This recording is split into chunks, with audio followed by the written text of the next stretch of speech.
It's the ledger you found in the trash, a cabbage of papers hanging from the board, with the permeables drawer inside. It's barely held together by a clip, then made complete by the faint smell of urinal cleaner. It takes about half an hour to piece one together, using the system you've devised. Which one do you want? AKA Leslie and Burke, AKA the public indecency drunk and the property damage drunk, is a cursed case. It has been passed from unsuspecting officer to unsuspecting officer for 10 years. On January 29, the unsolvable case made its way to you. Why you accepted it, it is unclear. Every officer, and indeed most civilians in Jamrock, know it's unsolvable.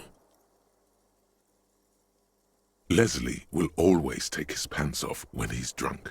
Burke will always trash everything. It's just what they do. It is their nature. You cannot change the nature of a man, and you can't lock them away because public indecency and small-scale property damage are not punishable by incarceration. The only way for Leslie to stop flashing his genitals to bypassers and for Burke to stop dismantling signage and rear-view mirrors would be for them to stop drinking alcohol, which, in their 40s or 50s, it's hard to tell because of their distorted features, is a medical improbability on par with you ceasing to produce the expression. You would think that, but you're wrong. Where's the fun in exposing your genitals or breaking stuff in your own home?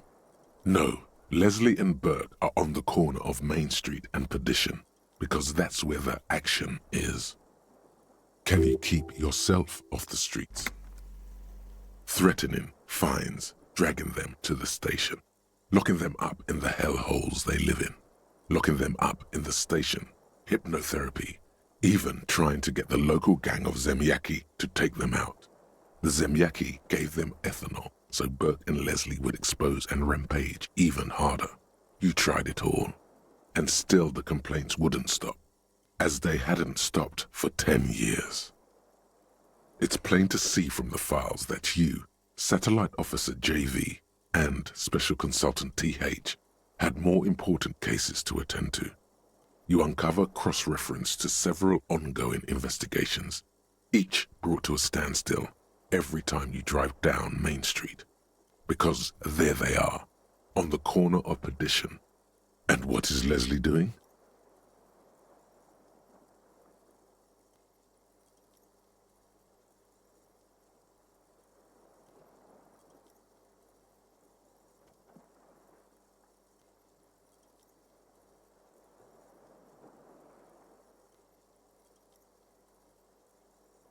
Good, you're learning. If the files are to be trusted, that's all there is to it. That and Burke breaking things, and the fact that they're both drunk. But then again, so are you.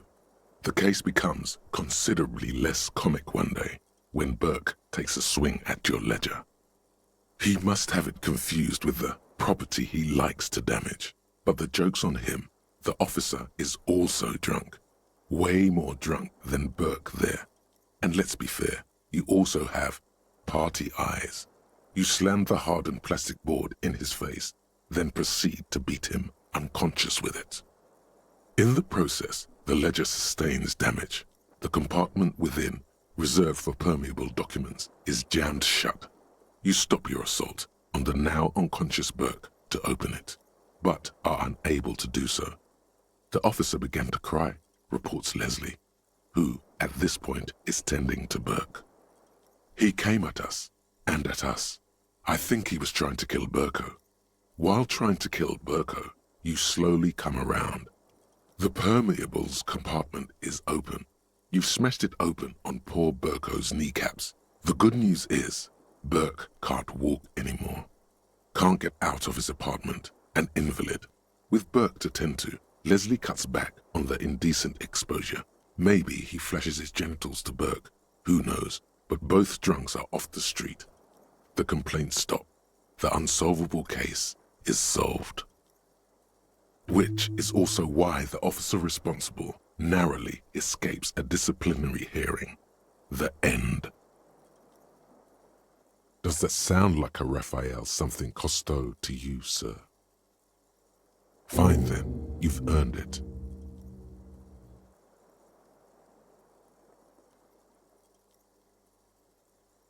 Not much has changed.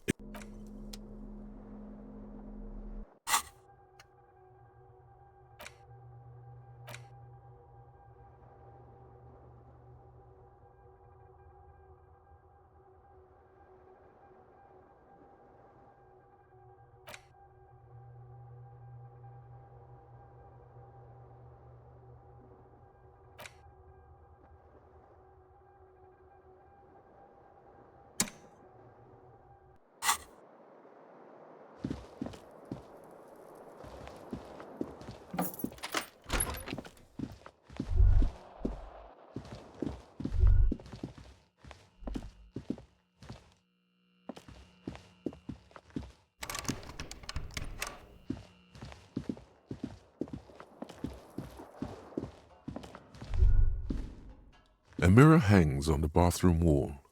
In it, your face, adorned with the expression.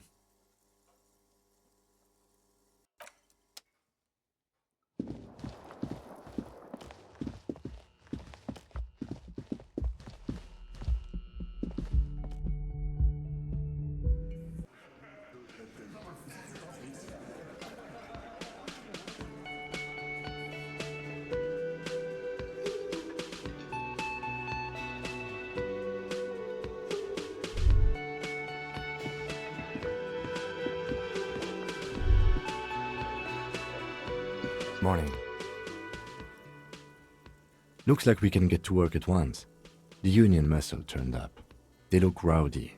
We should talk to them.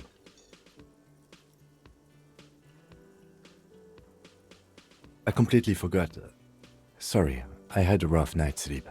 It's them by the looks of it. Loud and nasty, just like the manager said.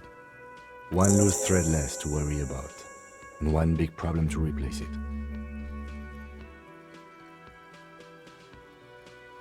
Everything points to the dock workers' union. The belt used for hanging him, tracks in the mud, the circumstances in Martinez, my preliminary information. Which may, of course, all be wrong. But we still need to talk to them, and it won't be easy. I mean ungovernable. Martinez isn't exactly enthusiastic about the RCM being here. They prefer to be policed by the union. These men here. Men who drink beer for breakfast? There's talk of an armed wing of the union called the Hardy Boys, who are responsible for state policing. I think it's them. That would just escalate tensions. No captain would sign off on it. Solving one murder isn't worth a conflict between the RCM and the Debarders' Union. In fact, even the death of 2 detectives might not warrant an all-out war. So let's keep a cool head, okay? One more thing before we do. We don't have to talk to them immediately. We can walk right past them, continue with our business. Yeah, streetwise. Zoom right past. Do it on your own terms. But aren't you curious to know what they have to say about the murder? They're in no hurry to leave. They think they own the place. Anyway, I leave that choice to you. Whatever you decide is fine by me.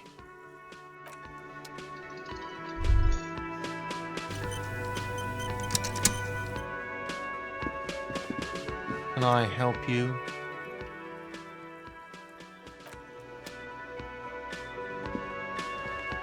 Just a moment. She's agitated, judging from the way she keeps pulling at the frayed edge of her blanket. And there's no public phones nearby? The closest phone booth is down the coast. Sorry for the inconvenience, ma'am. It's fine, I understand. Thank you anyway. I'm glad to see you again, dear. Please don't trouble yourself about me, sweetie. I was just hoping to make a call, but the Whirling's phone line isn't working. The union office probably has a phone, but I can't really get there, or to the phone booth down the coast. And Gary's phone is dead too. The manager was vague about it. Why would he be vague about phone problems? This is something to look into later. Ask God, maybe. To let the young woman who's house-sitting for us know that we may be delayed. Morel, my husband, and our friend Gary were supposed to get back by Monday night, but they're still missing, and I haven't heard from them. I was also hoping she'd heard from Morel. A little missing persons puzzle might just be the thing to take your mind off the hangover. That's just it. This isn't like him at all. He always plans his expeditions so carefully. But you have more important things to worry about. More important than a missing expedition? I don't know. Expeditions often lead to something interesting. Just some field work, sweetie. Morel is a highly trained scientist. He and his assistant Gary are studying an extremely rare species of insect. But they should have returned by now. They were just going down the coast across the waterlock to set a few traps. He said they'd be back on Monday. The waterlock, that was broken. Could this be it? Oh, sweetie, it's nothing like that. Gary's as loyal as they come. I trust him with my husband's life any day. Oh my, what happened to the waterlock? Well, whatever the cause, I'm thankful. To both of you. You've spared me another sleepless night. You're welcome, ma'am. I hate to ask, but if your investigation takes you to the other side of the coast, please do keep an eye out for my husband. This will surely lead to a cryptozoological mystery with that extremely rare insect. Yes, some left-field scientific research is exactly what you need right now. Funk up that vanilla murder investigation. And if you see him, let him know Lena is waiting for him here at the Whirling. He gets so tangled up in his work that he may not know the waterlock's been repaired, and it's cold out there. Oh, you're such a dear. Thank you, sweetie. Oh, yes. A zoologist. A cryptozoologist, to be more precise. It's a pseudoscience that attempts to legitimize research into mythological beasts and urban legends. That's one opinion, yes. And people are entitled to their opinions. She's used to playing off such insults casually, but they still affect her. My apologies, ma'am. I did not mean to undermine your hobby. It's not a hobby, dear. It's a subfield of zoology, one specializing in animal species that are so exceedingly rare that many assume them to be extinct or even fictitious. Searching for such species called cryptids is difficult and often thankless, and frankly, many scientists are too lazy to do it. Universities these days are rarely interested in supporting real research. The quality of research at Revacholian universities has been on the decline, but you doubt there was ever a time when cryptozoology was embraced by the academic elite.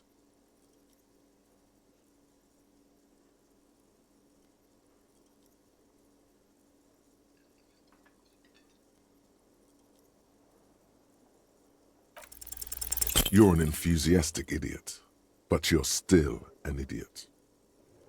We don't have time for Cryptozoology 101. Let's get back to work, shall we? Oh dear, I'm not sure where to begin. Well, his expression is slightly grumpy, but his eyes are always bright and curious, like a small boy's.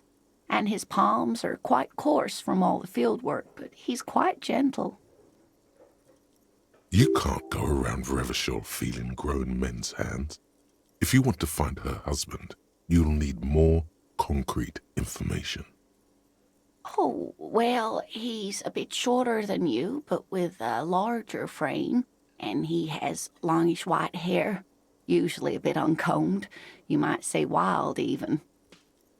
The lieutenant pulls out his notebook and begins jotting down the woman's description. One other thing, he'll likely have all kinds of field gear on him, even if he's not out in the reeds, just in case. We'll be celebrating our 16th anniversary this autumn. Not the most numerically satisfying anniversary, but I like the less obvious milestones even more somehow. Via dating agency, I'm ashamed to say. I was looking to get back into the scene after recovering from my accident, and he'd just divorced.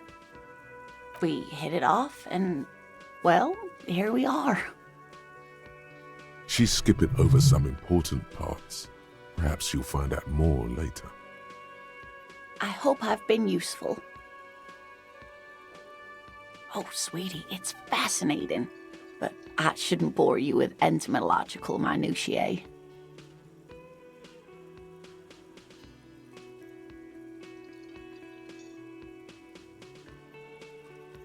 The lieutenant gives you a sideways glance.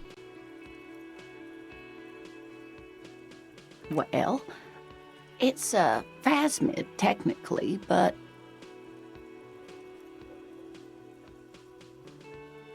Ah yes, Phasmatodia, a diverse group of insects whose bodies resemble twigs, leaves, that sort of thing.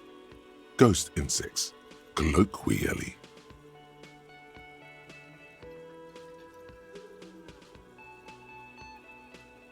Oh yeah, here comes the interesting. Where other phasmids imitate sticks or leaves, this one's a living reed.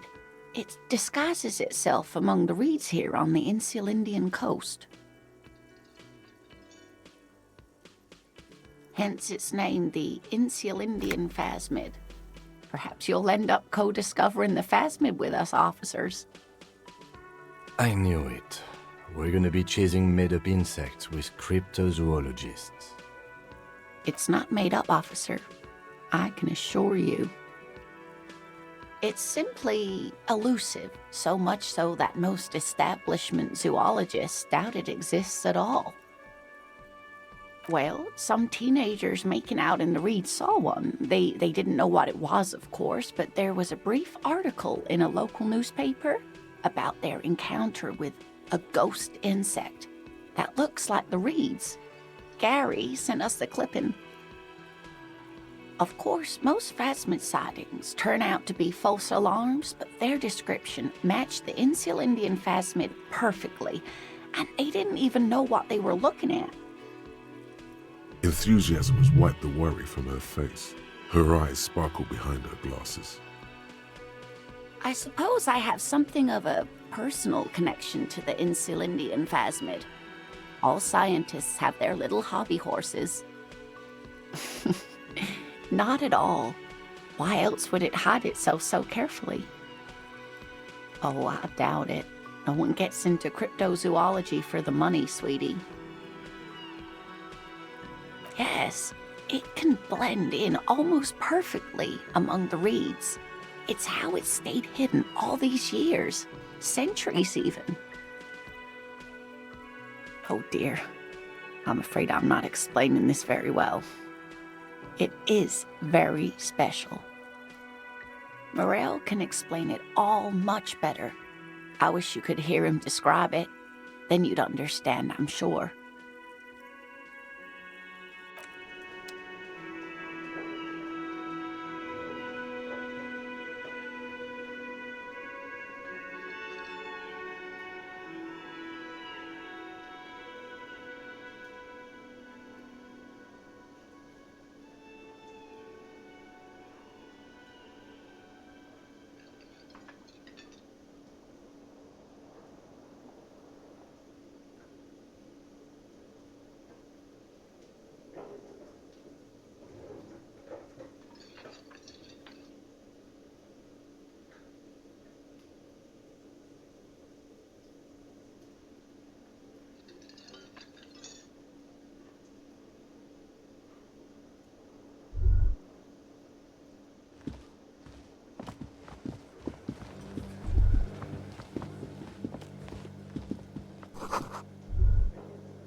This industrial gas-powered stove has been used to prepare food for many hungry hostel guests.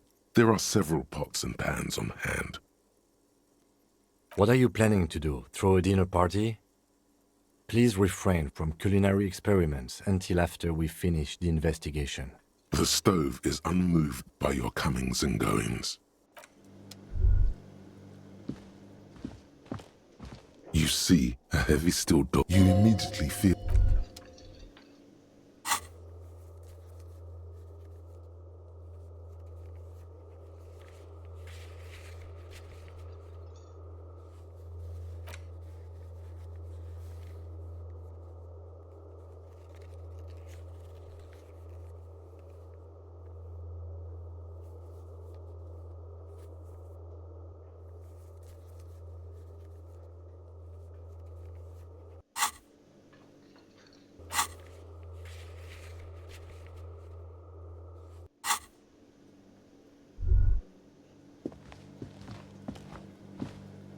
The man ponders his cooking utensils and gives you a little nod, acknowledging your presence. He looks up at you, then looks away quickly, shrugging. Shrugging is an international sign for, no, I don't know what's behind that door.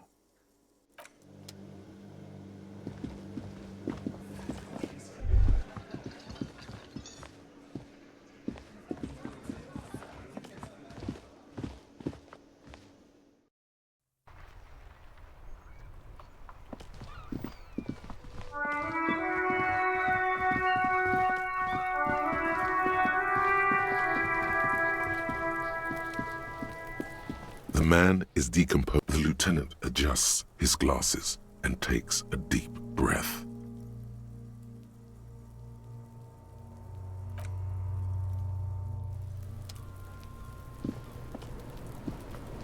Necromancer pig? That shit was dark. Going in there like that. Oh, brutal shit. Tell me, Kuno dies. You're gonna pick one out of his brain like that too? Kuno's gonna go out in a hail of bullets. Gonna look like a fucking porcupine. Kuno doesn't fuck...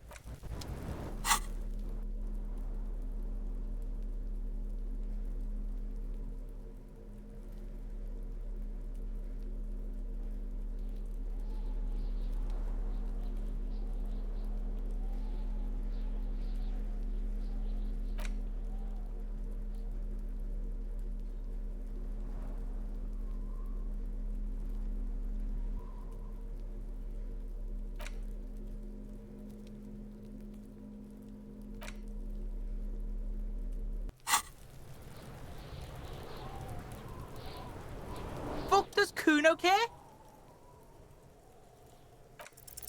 It's not Kuno.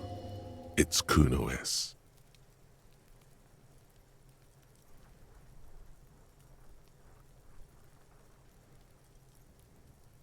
Fuck you whispering about? He's whispering too. He's going with it. But watch what happens. Fuck you whispering about! She puts extra stress onto that word, expecting it will make you uncomfortable. If Kuno wants to whisper, he's gonna fucking whisper, okay? Let's whisper, pig. This is it. You've got him. But be careful. You can still fuck this up. Don't make Kuno look bad in this.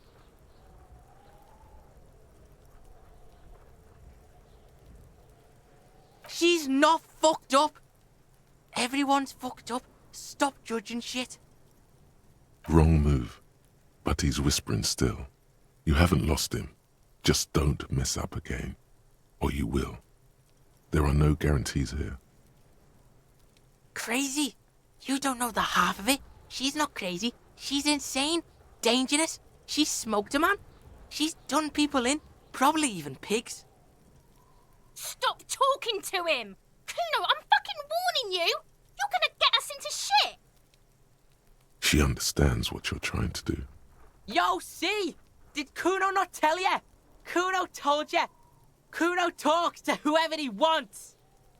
Talk, pig. Kuno's got it under control. You did it. They're separated. He's even turned his back to her so she can't read his lips.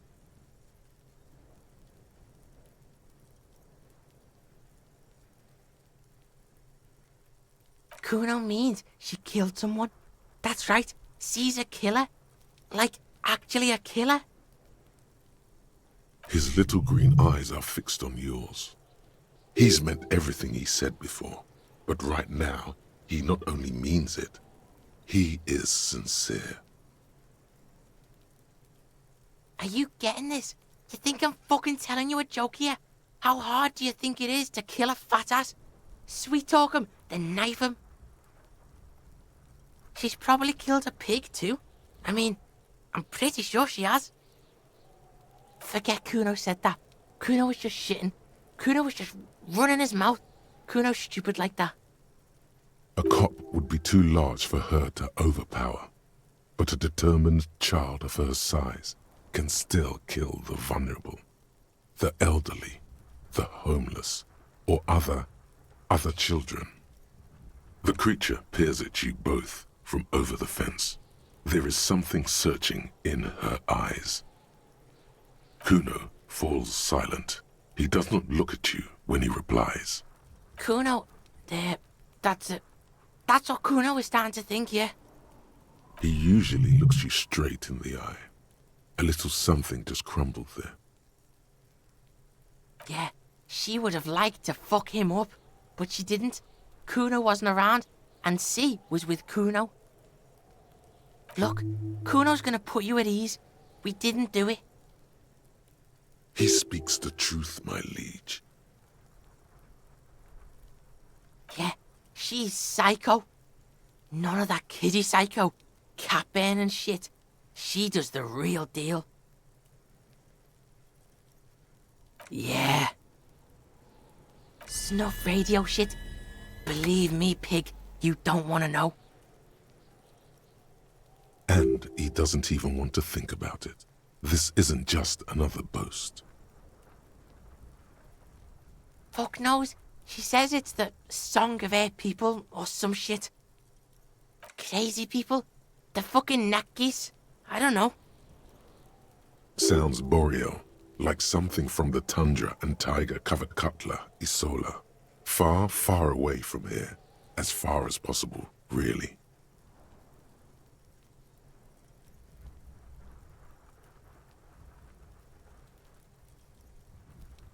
You mean evil little red-haired people like her? Yes, they do. The Suruese have that ginger gene. Suroese? Like that man from Helmdall shit? She could be. She could be that Helmdall shit. Revelshot does have a small Suruese community, or she climbed into a yakberry crate and was shipped over accidentally. Fuck no, she's not me sister. She's just a stray who got in, like a mad dog or some shit. Yeah, she was just there. What was that, Kuno? She was in the hallway, dripping wet, by the fucking shoe rack, in the dark. Kuno's got no fucking idea. Her hair was all wet. I think she pissed on the floor too. She was there for 3 days, in the corner, every time Kuno went out. I don't know. Someone left the door open. Kuno comes home and she's sleeping under the desk, under a pile of clothes, like a dog.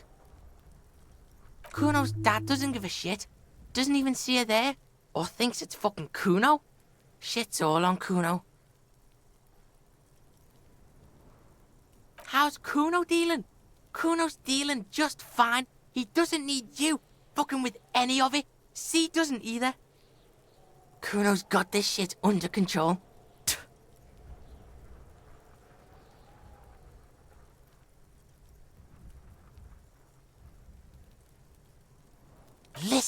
Listen. C is Kuno's go-to. Kuno's protecting her. You fuck with C. You fuck with Kuno. You threaten her. This is what it all comes down to. He needs you to take him seriously now. I'm going to kill you. I'll run when you put the cuffs on her, sneak up on you later, and fuck you up. You understand? Alright, now we can do business. Yeah? What do you want? Kuno can hook you up with... Oh, don't hook him up with shit, Kuno. See? Relax. He respects the Kuno. Kuno made him respect the Kuno. You respect the Kuno, you get all kinds of shit. Kuno's gonna get you hooked on illegal narcotics if you run a little errand for the Kuno. Get you hooked, pig. Get his hook in you. Then Kuno gonna get you hooking for more. Cash in big style. Pig hooker. See, it's tension and release with Kuno. Now we releasing. The pan buying shit, that's on now too. 90% discount for Kuno's pig. Kuno can flex. Kuno flexes for hobos. Kuno sees you're in need.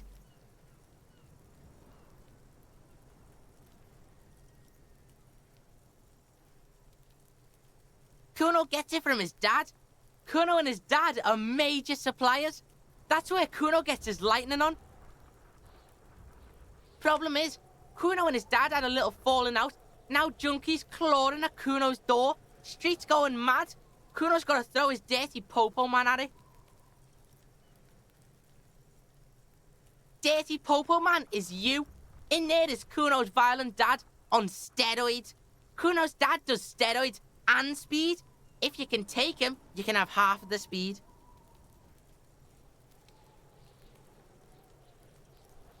Kuno's dad is a fucking monster. He's the most violent man in Revachol.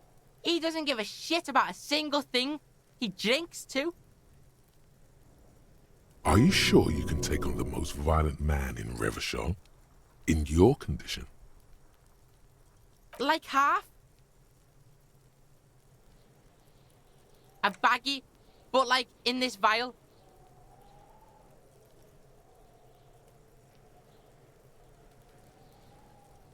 That's half a gram, sir. Yeah, half a G. Want it or not? Fuck you talking about half a G? This shit is giant, grade A shit. So clean you can barely see it.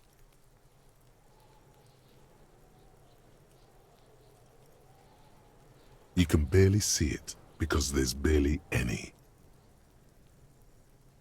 Okay, Kuno's listening.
Sure, confiscate it for Kuno, and you can have half. Kuno's violent dad's got Kuno's key, so you need to fuck your way in there. Go to the pier side, bang on the door till the cleaning gimp lets you in. That's how Kuno does it. Then you go to room 12 and kick down the door, police violence style. That's what Kuno does. And then it's action time. You're locked in the room with violent fuckhead. That's it. Next time Kuno sees you, you better have his shit. What the hell are you signing us up for here?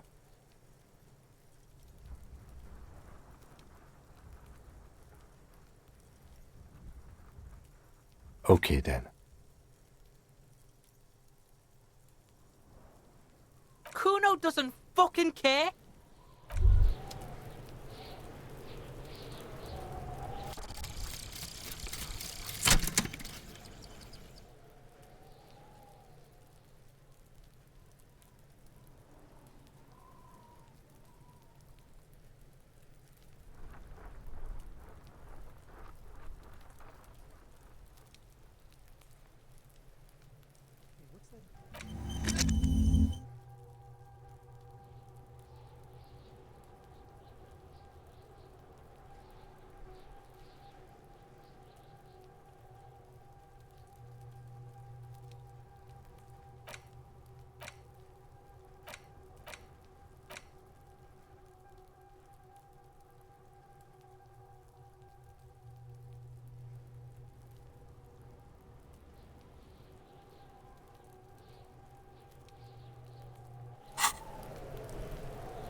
This orange machine is dead still.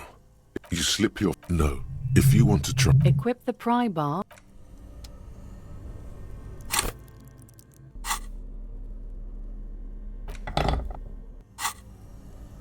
This orange machine is dead still.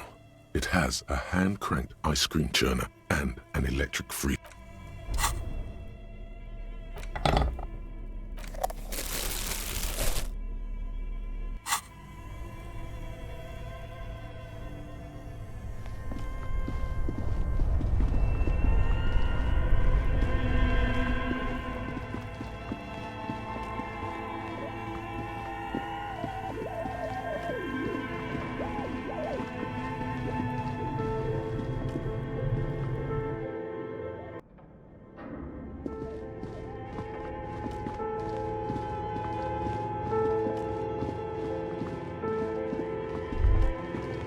Looks like someone tried to reconceptualize their business here. Look, the skis and rotor blades both bear the same Slipstream logo. It seems likely that they started out making one, failed to turn a profit, and then pivoted to producing the other. That's a good question.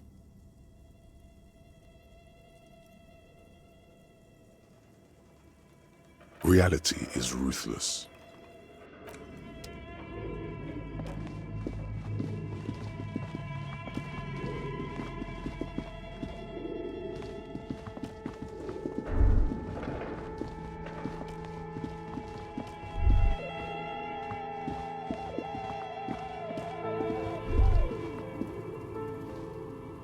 Oh, it's you again. Are you looking for a die? Very good.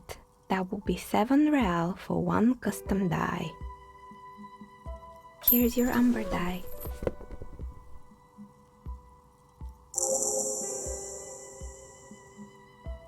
There appears to be a small fly embedded within. It's like looking into a lost little world.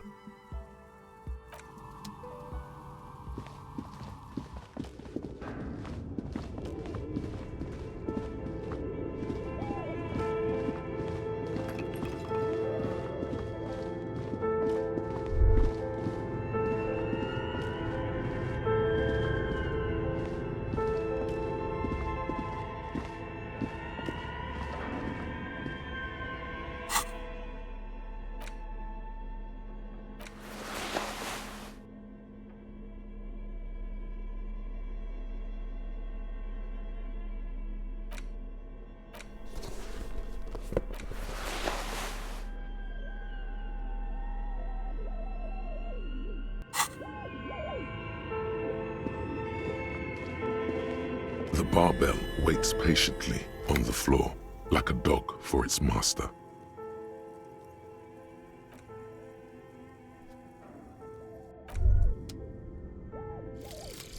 Aces low.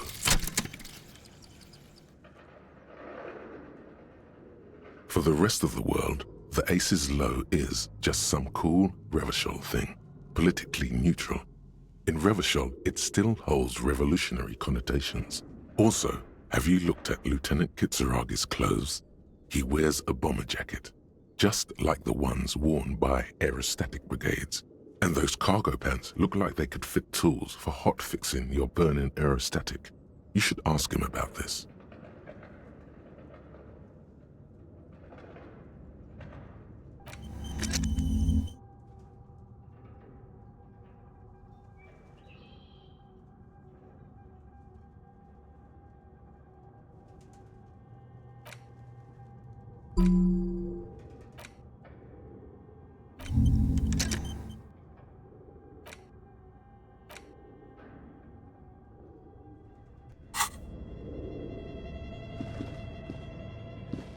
Yes?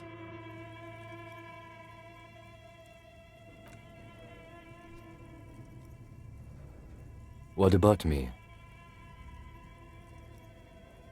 What? This? It's just seasonal clothing. Where is this going?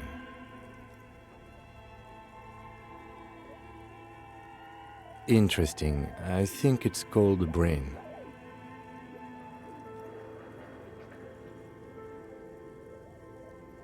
Anyway,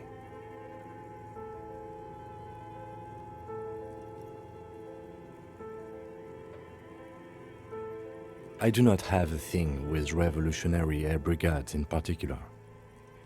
Okay, I wanted to become an aerostatic pilot. Then I turned 10 and realized we no longer have an air force.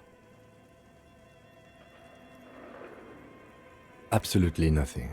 The revolutionary must have added a little luster to it for a 10-year-old Kitsuragi. He will never admit it, though. I've noticed. And okay, the revolution employed a more forward-looking 8-rotor design. Their blades were foldable and their pilots were better trained and motivated. I say this from a purely tactical standpoint, of course. Good.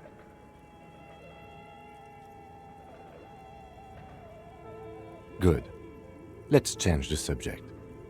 What do you want to know? What's there to say? It's just stupidity. The cop kind. Our precincts can't decide if Martinez is part of Jamrock or the Industrial Harbor. Yours or mine, as if we somehow own parts of the city. Typical street gang mentality. So we've let the Union make a mockery of law enforcement here, and now it's come to its natural conclusion. Well, sort of. It's less a matter of who gets to police Martinez than who has to. It's an orphan district, in other words. I think the dispatch desk just told both our stations about the hanging. There was quite the brouhaha at the 57th, I can tell you that. Time to settle it, they said. Cop off. But I assure you, I am not their finest or toughest with 102 cases solved. What I am is least interested in a pissing competition. So he volunteered to represent the 57th, but not out of competitiveness. On the contrary.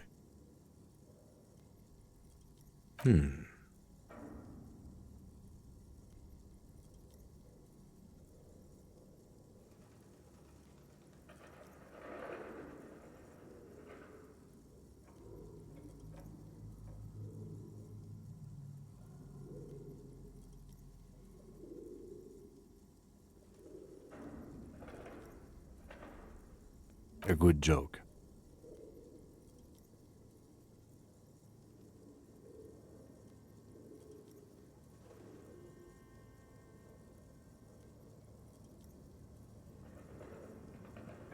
It's good we set this thing aside. Was there anything else you wanted to ask about the competition? If not, we should move. Yes, I'm an unrepentant spoilsport. Martinez? Nothing. It's just a puddle at the end of some drain pipe. No one cares about this place. They care about sports. Most of our colleagues don't even know how to get here. North of the interchange doesn't exist. Yes, it's a wholly pointless matter. Forget I ever mentioned it.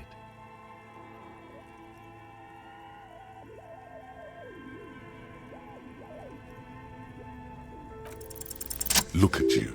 It's because you're a failure. They sent you to slight Precinct 57.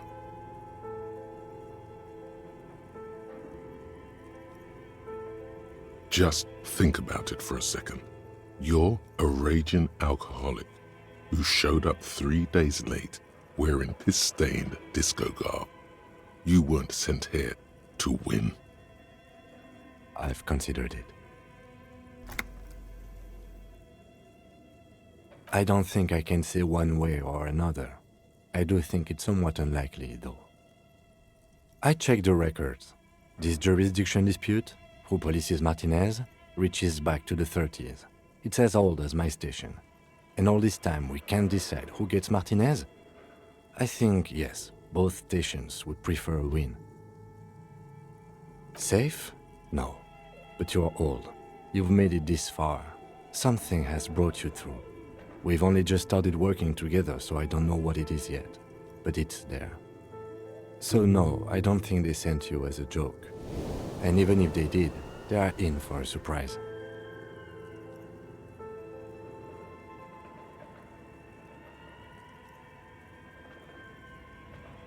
No response. He's having trouble processing it. A moment passes.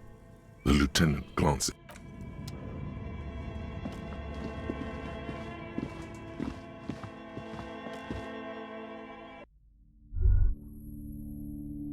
You're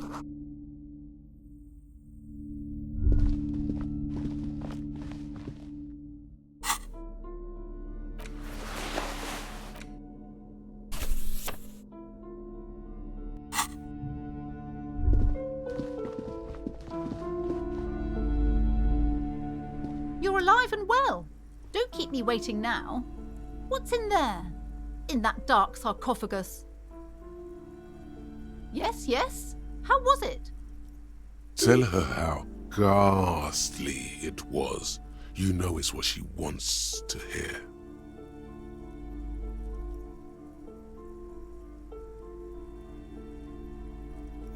I knew it. Oh, such horrors that have been thrust upon us. But what else did you find? Did anything survive? No, of course not. Have you located the entity?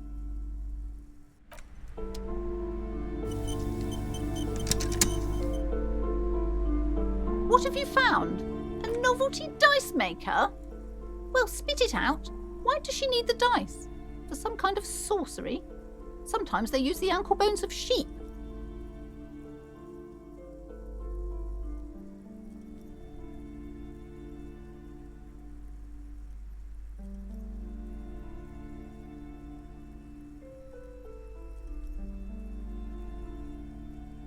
I don't understand. If it's not her, then where is the source of the doom? How did she explain the curse?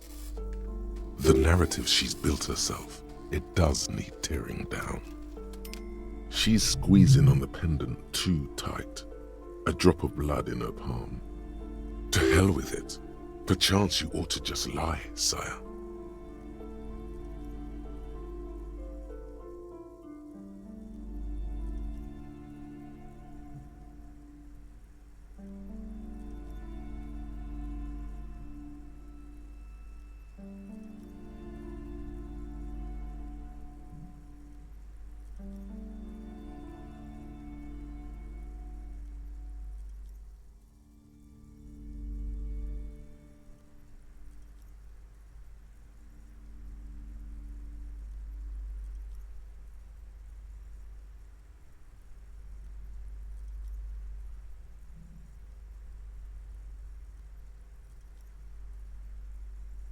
Oh, how horrid!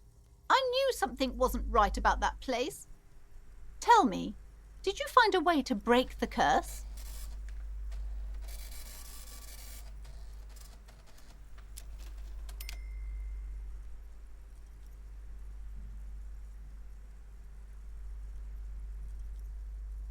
Of course. I trust my Seminese wards and charms kept you safe while you perform the ancient rites. All that matters is that the energies are retreating. I can already feel the curse lifting. It will be a long time until we're fully free of it, of course, but still. Thank you, officer. Truly, you've brought a better psycho-emanation to this humble bookstore, and that's no small achievement. She so badly wants this to be over. She would have believed anything. All right then. All's well that ends well. Should we return to our ordinary lives? God, I've told her not to do that. It's disgusting. And I told you to mind your own business. Clearly, you have no idea how hard it is to raise a girl in this economy. This economy is a mysterious force, like cosmic weather, mysterious and harsh. She can, if she has enough willpower. This is what's called growing pains. Life isn't easy. Life doesn't give breaks. Come on, ma'am. It's obvious she can't do anything about it. You are placing an unnecessary burden on a young child.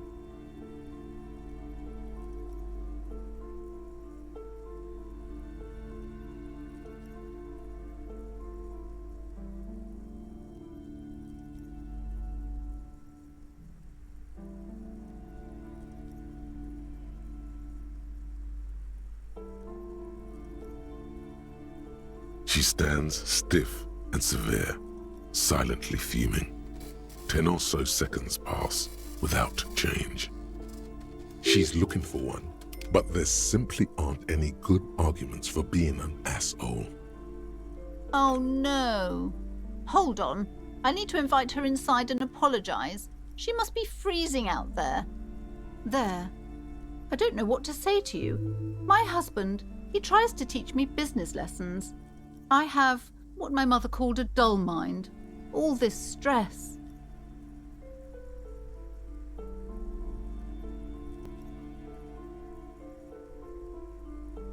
Yes, my husband is a successful entrepreneur east of the river. If only he were more involved in the business we're running up here. No matter. Soon we'll both be off for Grand Couronne.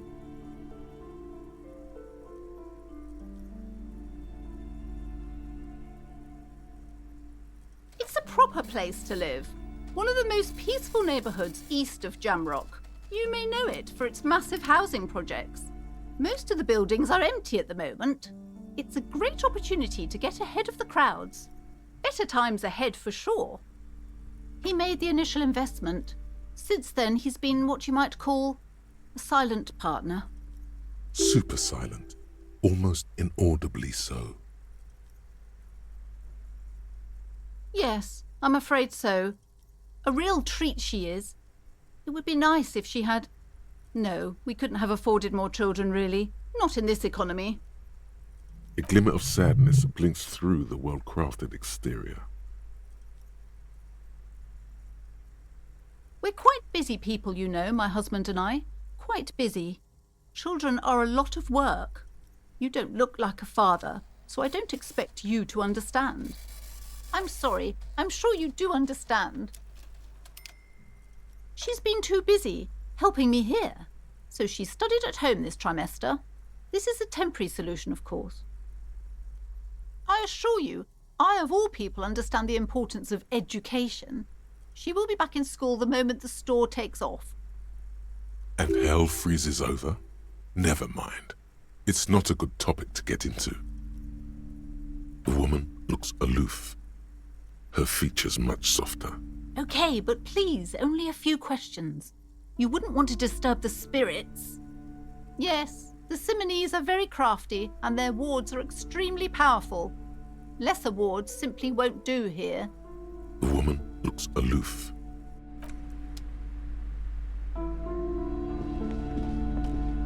A small mountain of colourful board game boxes. There are numerous types of games. The display rack is brimming with worn paperbacks featuring an extremely muscular, sword-wielding barbarian on the cover. A twinge at the back of your head makes you flinch. Your eye starts twitching. Your hand reaches toward a book with glossy cover art of the very muscular man from Heimdall in chains, kneeling in front of a staircase leading to a throne. A woman sits on the throne, leering at the man. She's laughing at him, belittling him. Between the throne and the Heimdall man lies a bonfire, casting shadows on the wall. The shadow of the woman's headdress looks like a pair of devil horns. The title reads, Man from Heimdall and the Devil Woman. The display rack before you is burdened under piles of Man from Heimdall novels.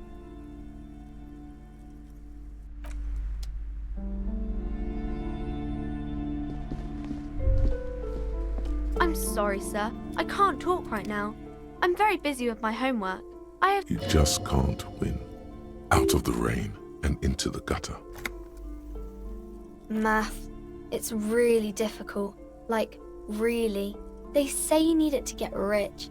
Better than standing outside in the cold, I guess. Oh, I found something while you were away. I thought this would fit you. Like, thanks for helping out. Not me. The city, I mean. Like a detective does.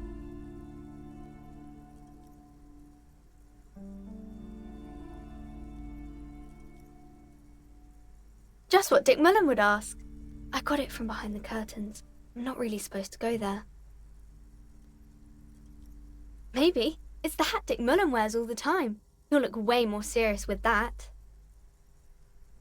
Right, I have to get back to my homework now, before Mum notices. Man, this is hard.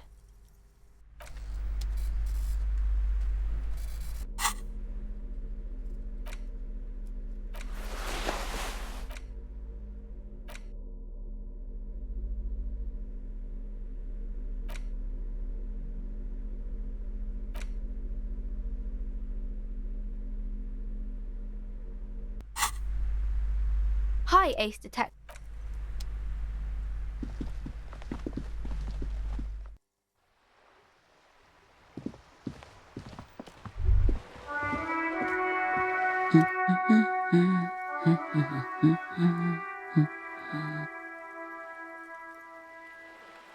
Yes? Hello?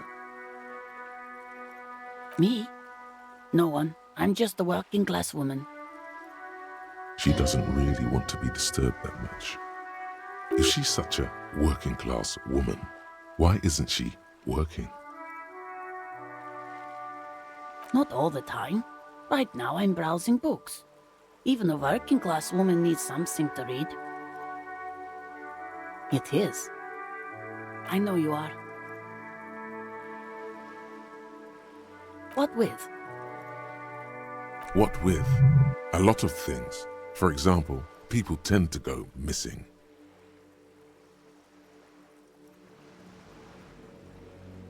My husband? No, he's not. I don't know. At home now? Out drinking with his friends? Working? Where is this going, officer?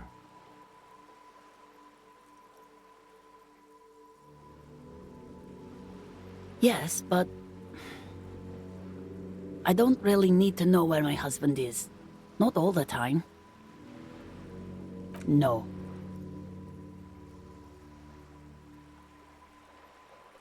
Why are we still talking about this? I haven't lost my husband. It's got to be something else then. Why else would you be asking her if it wasn't? No, absolutely not. Are you a policeman or a nanny? They are not missing, sir.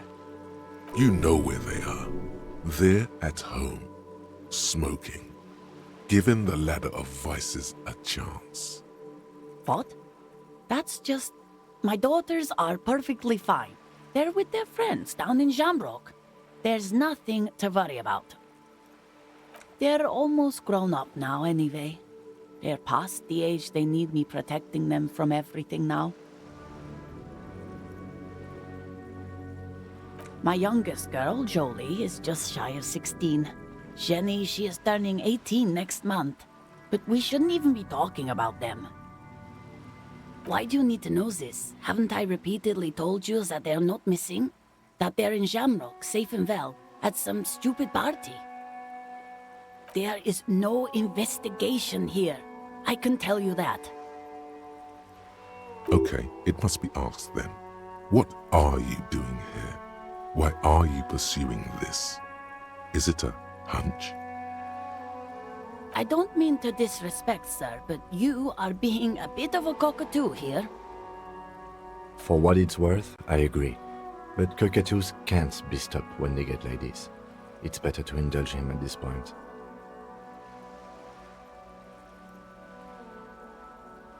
I don't even have a cockatoo. And guess what? It's a trap. Never ever say what. Great.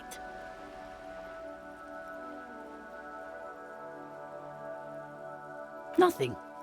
Go read up on them if you're so interested. There's a great book in the bookstore. Maybe you should. What if the cockatoo is your astral captain? Or your heraldic bird? Wonderful. The store is open. Her hands move over the book covers. The tips of her fingers look rough, stained with yellow. It seems like she has spent a lot of time at work, smoking. The woman before you nods and returns to her reading.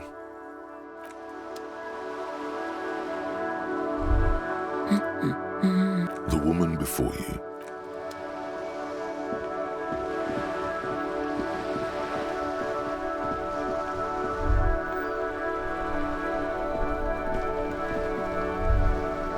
Son, you've really let yourself go.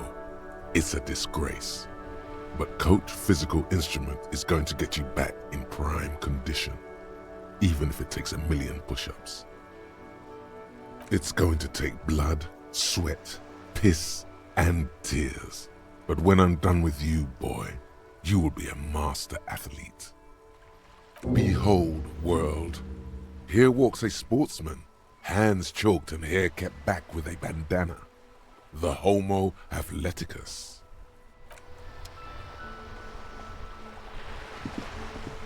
Vigilance officer, what can this old carabiner do for you?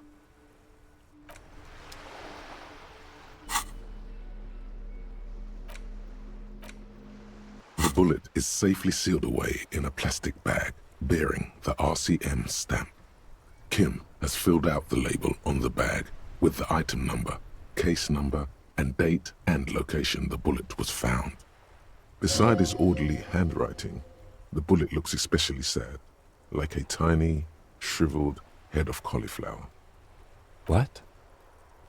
Well, if I was the bullet, which I'm not, I would say, find the weapon that shot me. If we find who owns it, we will have likely found who used it, possibly to kill our victim. In conclusion, the more we know about this bullet of yours, the better. The squashed bullet has some sharp edges where the jacket has split open. It feels cold. Even you wouldn't ordinarily have cause to handle jacketed bullets. The citizens' militia uses cast bullets only. Little pebbles of metal loaded from the muzzle, usually in a cartridge. The jacket of the bullet is made of a yellowish metal. It has blossomed out to reveal a dark grey core. The base of the bullet is close to 5 millimeters in diameter. You can just about make out a few striations near the base of the bullet. Little hairlines, linear. It feels standard. It's quite destroyed. Some of the fragments are still lodged in the wound. What can you say about the bullet so far? A jacketed bullet. Okay. It would have been shot from a military-grade breech-loading rifle, not from a muzzleloader like those typically found on the streets of Martinez. Highly unusual. The people of Revachol haven't carried breech-loading weapons like this for nearly half a century. Even the RCM uses ordinary unjacketed conical bullets. This is strange. Very strange. I like this, officer. Strange means unique. Unique means incriminating. We need to find the gun that shot it. Something tells you that won't be any time soon. This'll have to be one of those epic tasks that's open for a while. A rifle, revolutionary period. Your bullet looks to be an old 4.46 millimeter from the surplus left over from the turn of the century. Probably an antique or a retrofitted antique. The 4.46 caliber was widely used with the Belmargrave rifle, a Revacholian manufacturer. The BM dominated the battlefields of the Insulindian theater of the anti-centennial revolution 50 years ago. Incidentally, you have just such a rifle with you, the dusty old thing you found hidden in the basement below the commercial area. It's unusable, sadly. If it were, the bullet would probably fit the chamber. No, but Zeliger, a major firearm manufacturer, ended up with a surplus after the war, so there are still a lot of these old military rifles floating around, usually broken. The quality was appalling. Antiques enthusiasts, guerrilla fighters in distant countries, a few lucky jamrock bangers, you're looking for the same thing you found in that hidden weapons cache, only in working order. What are you thinking? Bullet? Okay. And? An antique. That makes sense. There can't be many breech-loading rifles floating around in Martinez, or anywhere in Revachol, really. Sure, there's some arms trafficking, but the laws prohibiting the use of breech loaders we inherited from the monarchy have been effective, from what I've seen. Some new RCM recruits get impatient with their muzzleloaders once they've trained with military-grade weapons, but they realize it's worth it in the end. Prohibiting peacetime law enforcement to front-loaded rifles is a policy enforced by the Moralist International in all the nations of the Real Belt.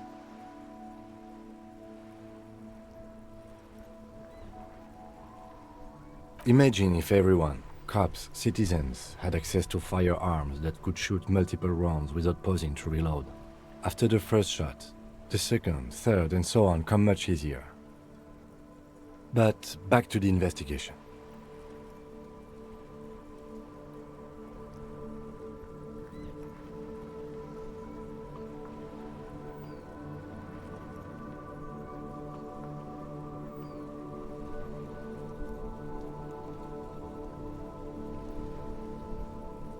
Doesn't seem that likely, but we'll check out all possible leads. Next step, finding the gun itself.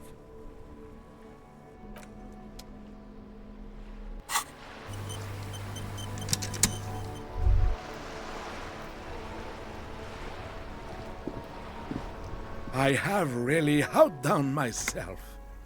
This is divine. Yes, that's what you need, Gaston. More padding on that fat arse of yours. I hope your heart gives out. René, it's a little pleasures. Life doesn't need to be a struggle. Hello, officer. How might I be of assistance on this fine day? Let me think. I heard someone was hanged and left on a tree for a week, but that's all I know, really.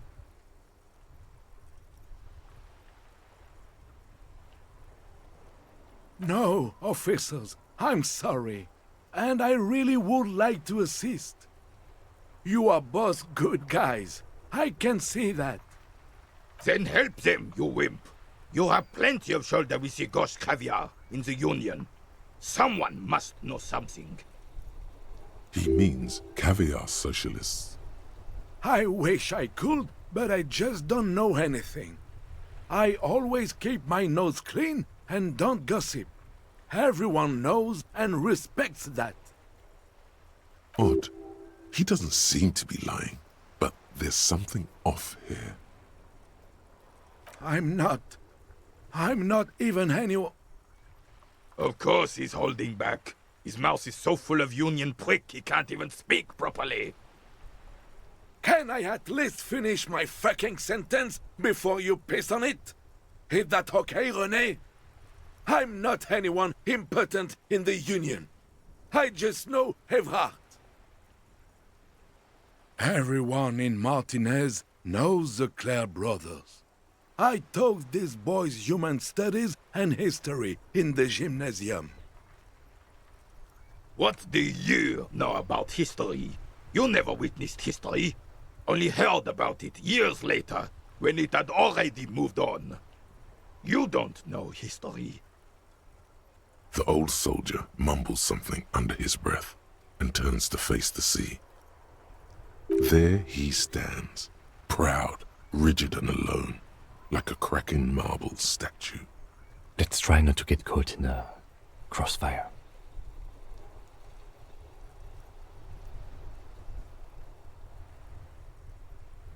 Oh, in many ways, yes. Like an honorary member. I attend meetings and parties, help with little things. Evrard, Edgar, and the older debardeurs all know me. Oh, yes. Not in the technical sense. I don't have a vote or a membership card, but Evrard keeps me on the payroll, just for the little things. So that's what it was before. Him hiding something. He tries to make it look like he's a big deal in the Union, and now the illusion is disintegrating before your and René's eyes. He doesn't know anything, because no one tells him anything. He's an outsider. Of course he's not a member. He's not a member of anything. I knew that. He's a Weservein. Turns the way the wind blows and tries to look important. I hate the socialist rabble, but even siding with them is better than living your entire life on the fence, never committing to anything. Pick a damn side already. Writing work mostly. Occasionally, he needs something written, and I happen to have a way with words, people say. Oh, nothing official, I assure you. Just essays for the newspapers. About Martinez and how things are and how they could be. Everhart and I had these long talks where... Well, he tells his little penman exactly what to say. It's commie propaganda, plain and simple. You should be ashamed of yourself. I don't even consider myself a regular socialist. Politics is not really something I involve myself in, officer.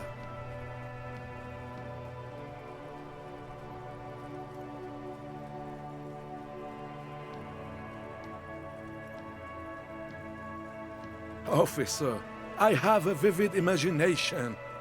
And like I said, I have a way with words. That's enough. No need to sink into politics. He just fluffs it up.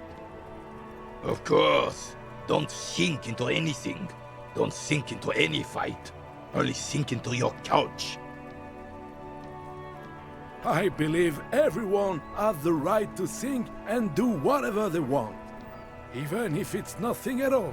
I'm very adaptable. Mon Dieu. No, thank you. For sure, officer. They are the good guys. No, thank you. For being Oh, the goal is to throw you bull.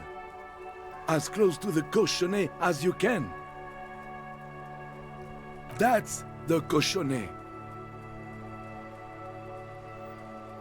Well, first, you draw a circle about a half a meter in diameter. We made ours out of rope. Then, the order of play is determined by a coin toss. You win it. You get to throw the cochonnet. Then, the players aim to throw their bulls as close to the cochonnet as possible. They must stay in the circle and keep both feet planted. I could, but I'd rather not. I don't want to take up your time with trivial details, officer. You'll put that knowledge to good use in 50 years. I'm sure of that, officer. I don't like where this is going, officer. Don't you think we should do something else now?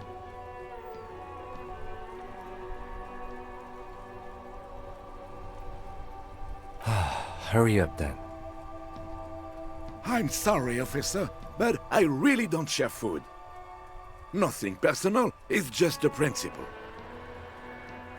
The only one you have. The sandwich looks like a culinary wonder. Well made and abundant in components. The author sure knew their craft. In addition to the obvious slice of ham, a fat one, you notice a brim of a tomato peeking from below. And is that mayonnaise? Believe me, officer, I wish I could help you, but I need this sandwich to keep my blood sugar stable. In my age, you need to pay attention to these things.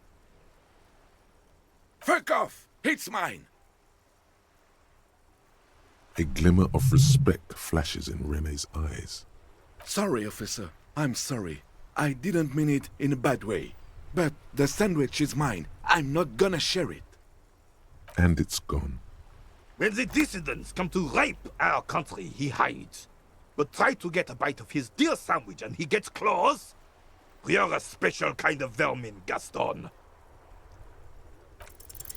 A man so principled about his sandwich calls for a principled approach.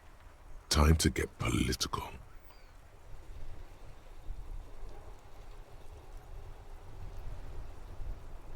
Too late. Daddy's already fighting the bad fight. Make it stick.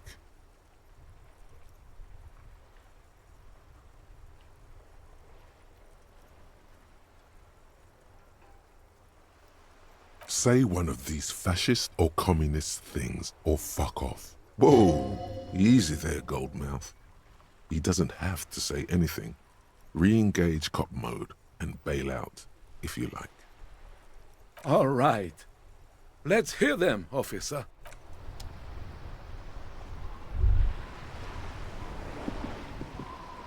Vigilance officer? What can this old carabinier do for you? It's a Bell McGrave. 4.46 caliber. Breech loading. Revachol made. Good weapon. Accurate and reliable. His moves are quick and precise as he first checks the weapon, then aims it at the sea. This man knows firearms intimately. This one's inoperable.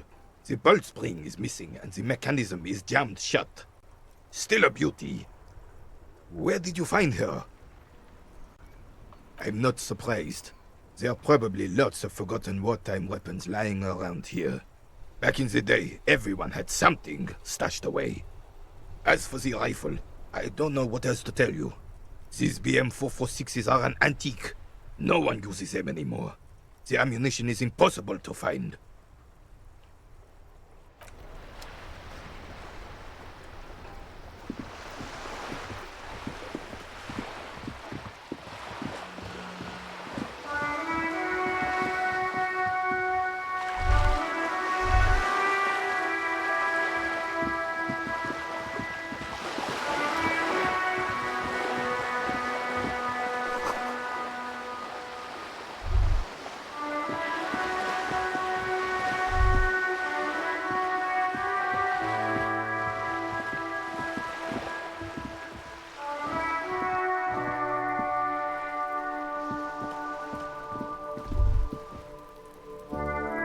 This is a wall on the side of an apartment building.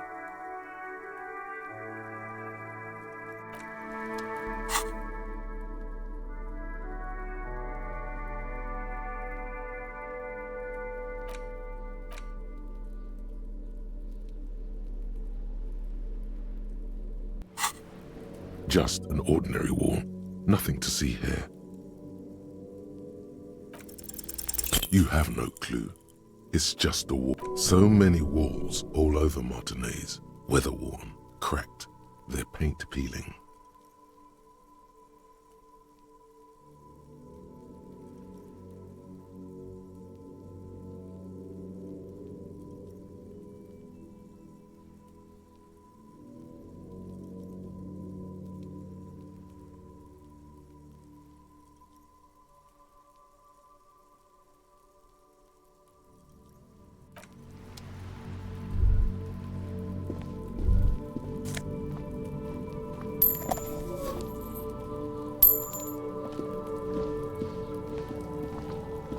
Trying to sneak up on me?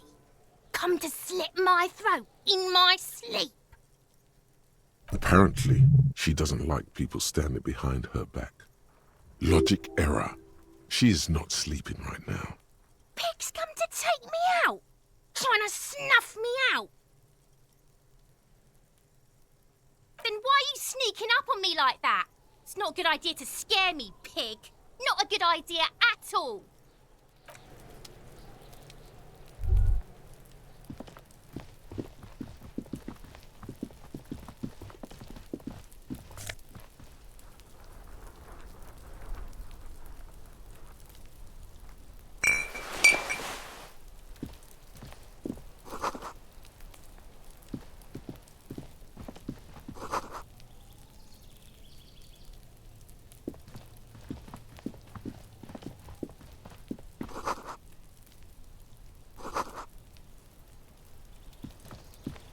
You see a young man on a balcony nursing a cigarette. His eyes have been following you for a while. Not looking for any trouble, officer. It's the voice of someone who has something to hide, my liege.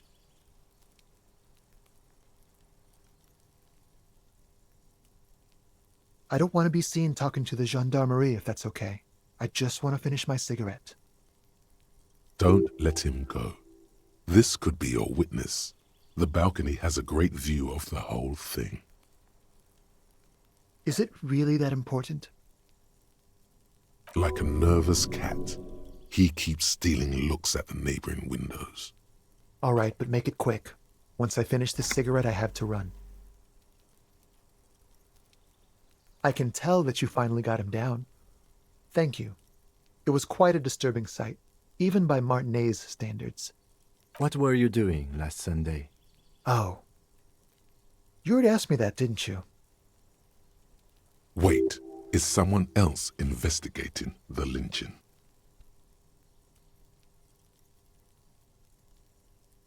No, not you. Some more muscular type. And when did you speak to this more muscular gentleman? Last week? I don't know. Look. He's an actor declaiming a soliloquy. See how you hang on his every word? You didn't answer the question. What were you doing last Sunday? I had a friend over. It was my Sunday friend. He doesn't reply, gesturing no with his cigarette. My name? My name is Martin Martinez. That's definitely not his real name. No, of course not. Could you please lower your voice? Help you? No, sorry, gendarme. I have to run. No. We won't. Now, if you'll excuse me, I really need to get going.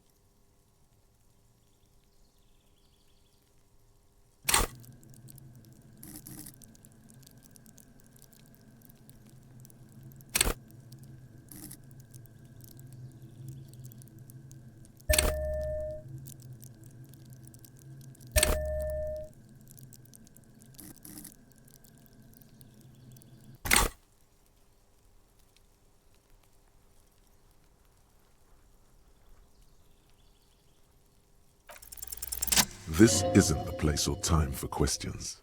Who knows who might be watching from the distance, hidden behind the curtains? For a moment, the man on the balcony seems almost vulnerable. Something moves in the depths of his feline eyes, compassion, and a hint of understanding.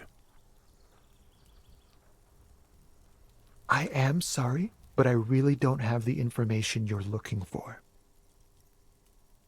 But, hold on, what's that?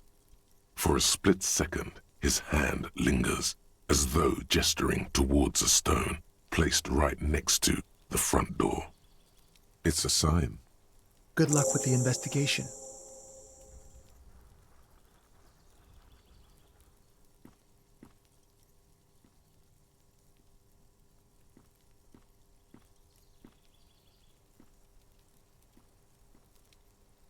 He's gone.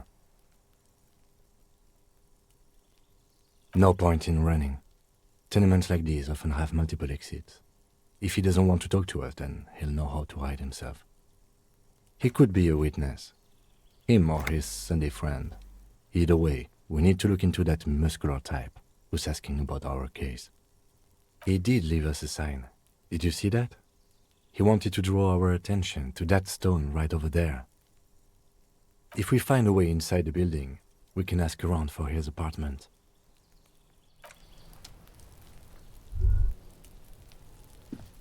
A stone, like any other, lying in a whirl of sleet and mud.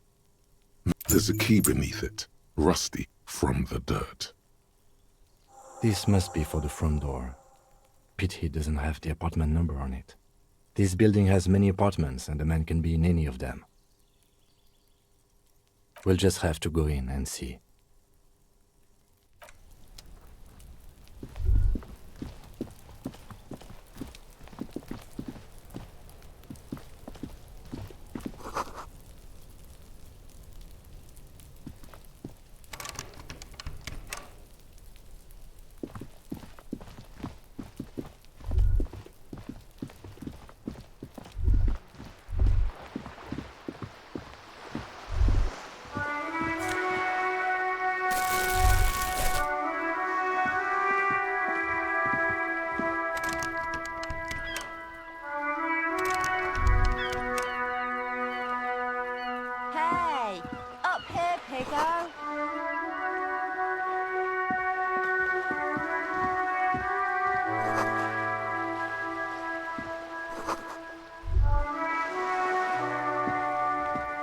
The streets will flow red once more, a great torrent rushing down Rue de Esperance.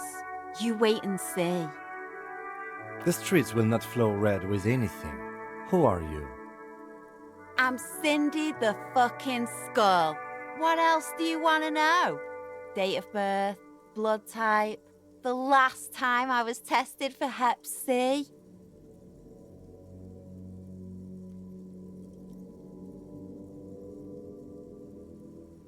And here I was trying to be polite. Just can't win with you pigs. I ain't no snitch, pigstein. Go forth and forage in someone else's shit. No shortage of squealers in these parts. Actually, there is a shortage of people who talk to us in a normal, calm, informative manner. We weren't put on this earth to make your life pleasant, fucko. The lieutenant furrows his brow at another one of your eccentricisms. Hatred, disgust, it's difficult to tell which of the two is more present in her girlish features. The woman on the boat does not notice her staring. That is on her. Someone's got to keep an eye on her. Ozon is an archipelago 2 days' travel away from Rivershore. Its moneyed residents, used to posh restaurants and upscale boutiques, rarely have reason to visit Martinez. Probably the Wild Pines rep. We should talk to her. She's a professional negotiator, though. I have the feeling she will be very cooperative while telling us nothing. You should take the lead. Ask her unexpected questions, you know? Do your thing. Don't be afraid to get a bit wacky. Throwing her off is our best bet. Good idea, piggies. Run along now. Fuck her shit up good. Impound that boat while you're at it. I'd like to watch her swim back to Ozon. Can't you tell? I'm painting a beautiful mural, an aereo graffitio visible from low orbit. I haven't really started it yet. I'm waiting for the right words. This place is severely lacking in havoc. Not even the occasional trash can fire to break up the tedium. I thought I'd mix it up, you know, summon the forces of crime and social chaos with a wall-sized invitation. Yeah?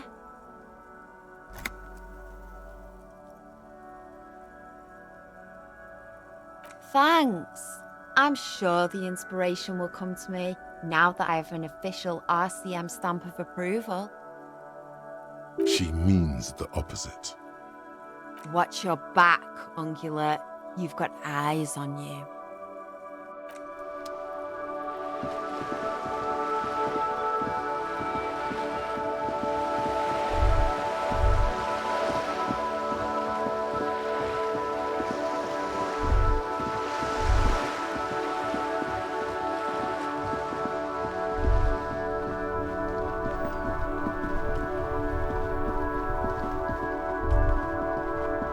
In the morning light, the white on blue police livery on the motor carriage cannot but catch your eye. Do something important? Something murder-related? There's always something important. Doesn't mean you can't take a moment to admire this piece of machinery. This is a Caprice Kanema, the Caprice Motor Corps follow-up to their highly successful workhorse, Caprice 40, and the answer to the Lum's racing breed, Ferv series. With its air-cooled, rear-mounted 12-cylinder compression ignition engine driving the rear wheels through a 4-speed manual gearbox, the Kanema is able to reach 100 kilometers per hour in 13.5 seconds and go on to a top speed of 180 kilometers an hour. The high center of balance is offset by a large battery bank mounted at the bottom of the cabin, feeding all the auxiliary systems and making the Kanema effectively a mobile power plant. Due to a quite steep price tag, it is very unusual to see one in police livery. Mm-hmm. You want to take a closer look? 130. I reckon that's a 7-liter V12 there. Man, that's got to be a major advancement over the KR-18GU engine on the old Caprice 40.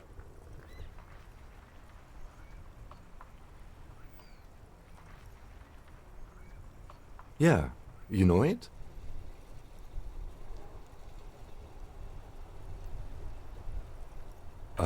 Yes, that's right. I'm very impressed that you know these things. Yes, an extraordinary machine. It's nice and all, but why so modest? Put some zing into it. Flare it up. Slam it down. Helium headlights would improve the range and quality of the visual field a lot. Actually, I have a pair at home. Just haven't gotten around to fitting them yet. I need to lay some wiring for the ballast first. You want to help? Thank you for the offer. That might be fun. Let's do the case first, though, alright? He liked the idea. 100. I reckon, man, that's got to be a 7.2. Supercharged.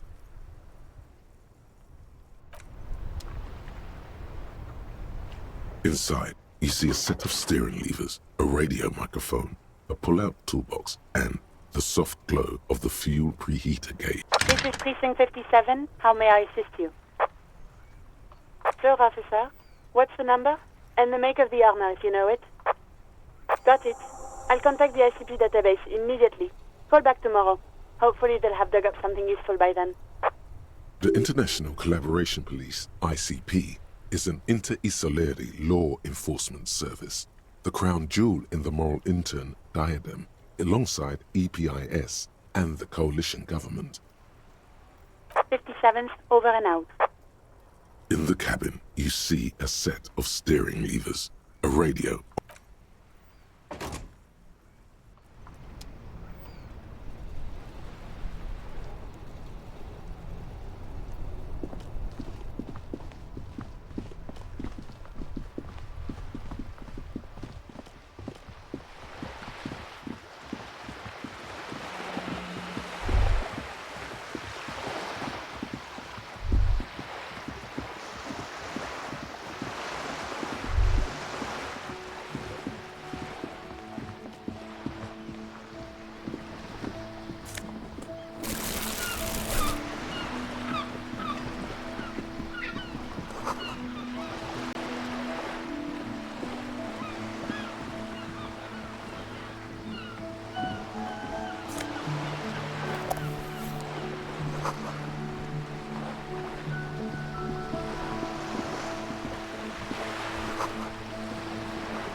A striking woman leans against the cabin top of her sailing boat, smiling as you approach.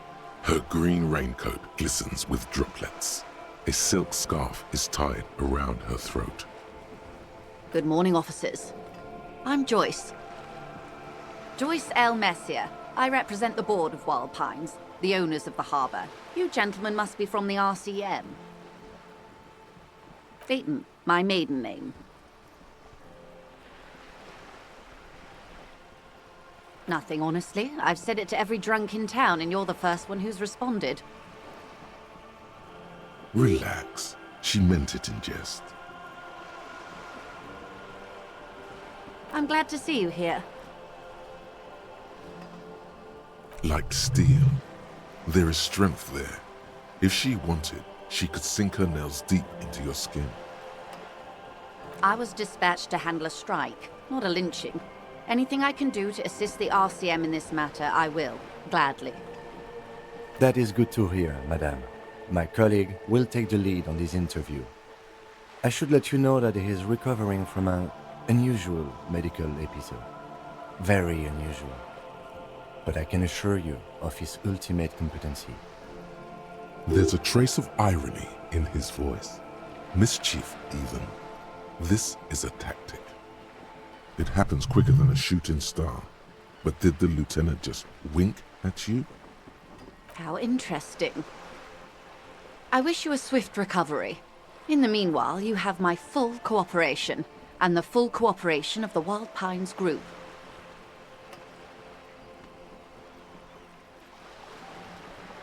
Why, yes I am.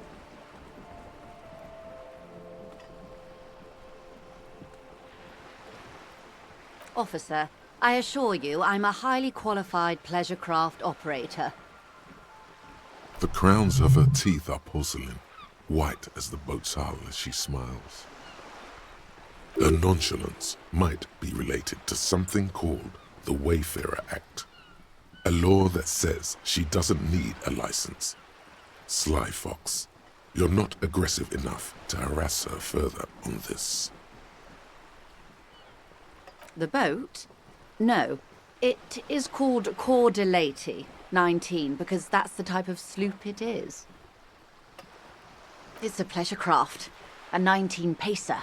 It also happens to be rated for Category 1 racing, though these days I mainly use it for business. My sloop? I like it a lot. It's the eel's hips, baby.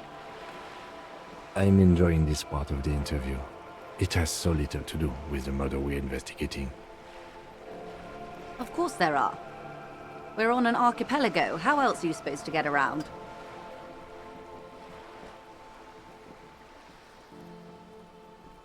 I mean, we are on Le Caillou, are we not? Technically, the neighboring Ozone and Fas Alamer island groups are archipelagos, while La Caillou, by contrast, is a single fertile landmass, the fourth largest island in the world. It is not an archipelago. Okay, if you want to get technical, the point is we're all on islands here, and sail is still the most expedient way to get from one island to another, especially when you're in a hurry to resolve a strike. I haven't seen anyone else drive a souped-up Capri Kenema motor carriage either. Actually, that motor carriage has been specially issued to serve as a patrol and pursuit vehicle. It's for crossing long distances in the greater Revachol industrial harbor. It's not a toy. Neither is this.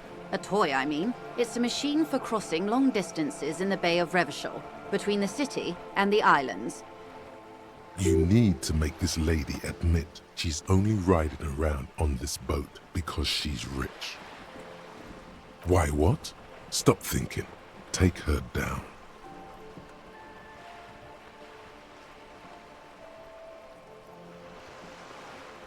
Charge. You've got the guns and the ammo. Oh my, the E word. You mean to say that it's a symbol of conspicuous consumption? That I'm a member of the ruling class?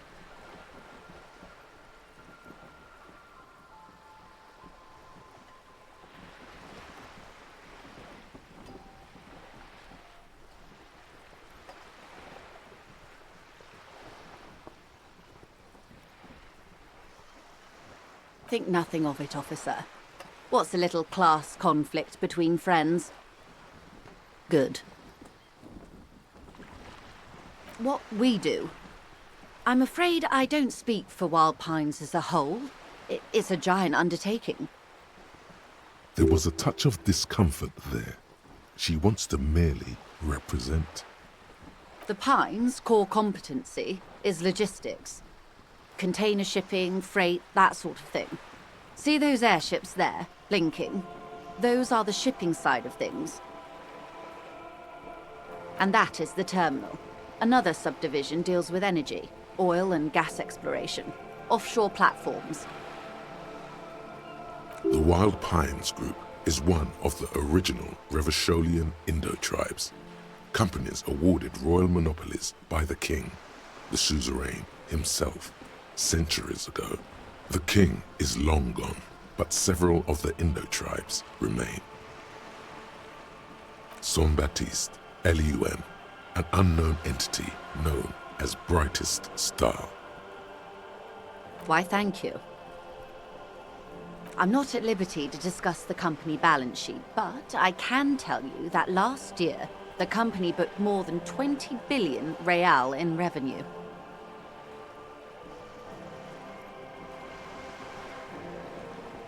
$20 billion is a large number, but the conglomerate employs 72,000 people. They all need to be paid. Then there are capital improvements, interest payments. A conglomerate the size of the Wild Pines is like a shark. If it stops moving, it will die.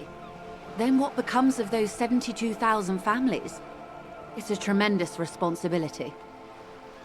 They started as an exploration and cargo fleet conducting trade between the Samaran and Insulindian Isolas 250 years ago, when pine ships explored the South Seminese and charted Lomantang on behalf of the suzerain.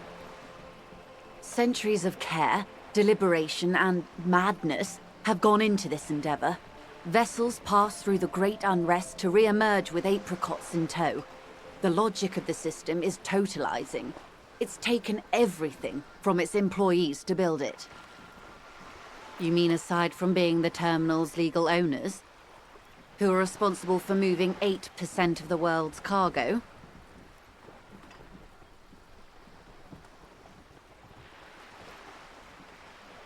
There are no minor cogs in the system. Each terminal must be accounted for, lest the entire system break. Every hiccup in such a system means thousands lose their jobs, the world over. I'm here to assure that doesn't happen. With your help, hopefully, says her warm tone.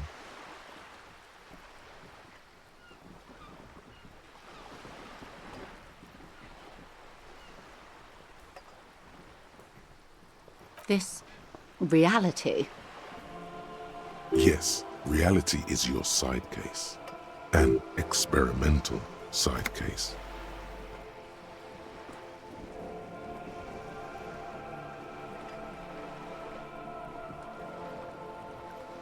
How truly curious. A sort of philosopher detective.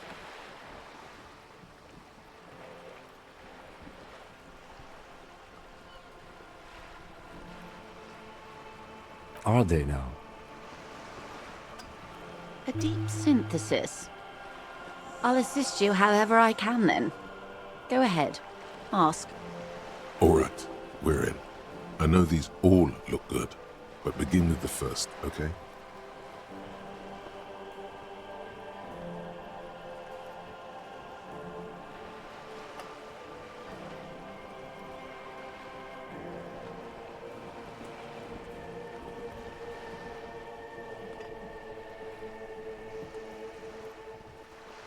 We're in Martinez, baby. A casual term of endearment popular among the 50-plus crowd. It's a disco holdover, pay it no heed. Aren't we all? She refers to your corresponding ages.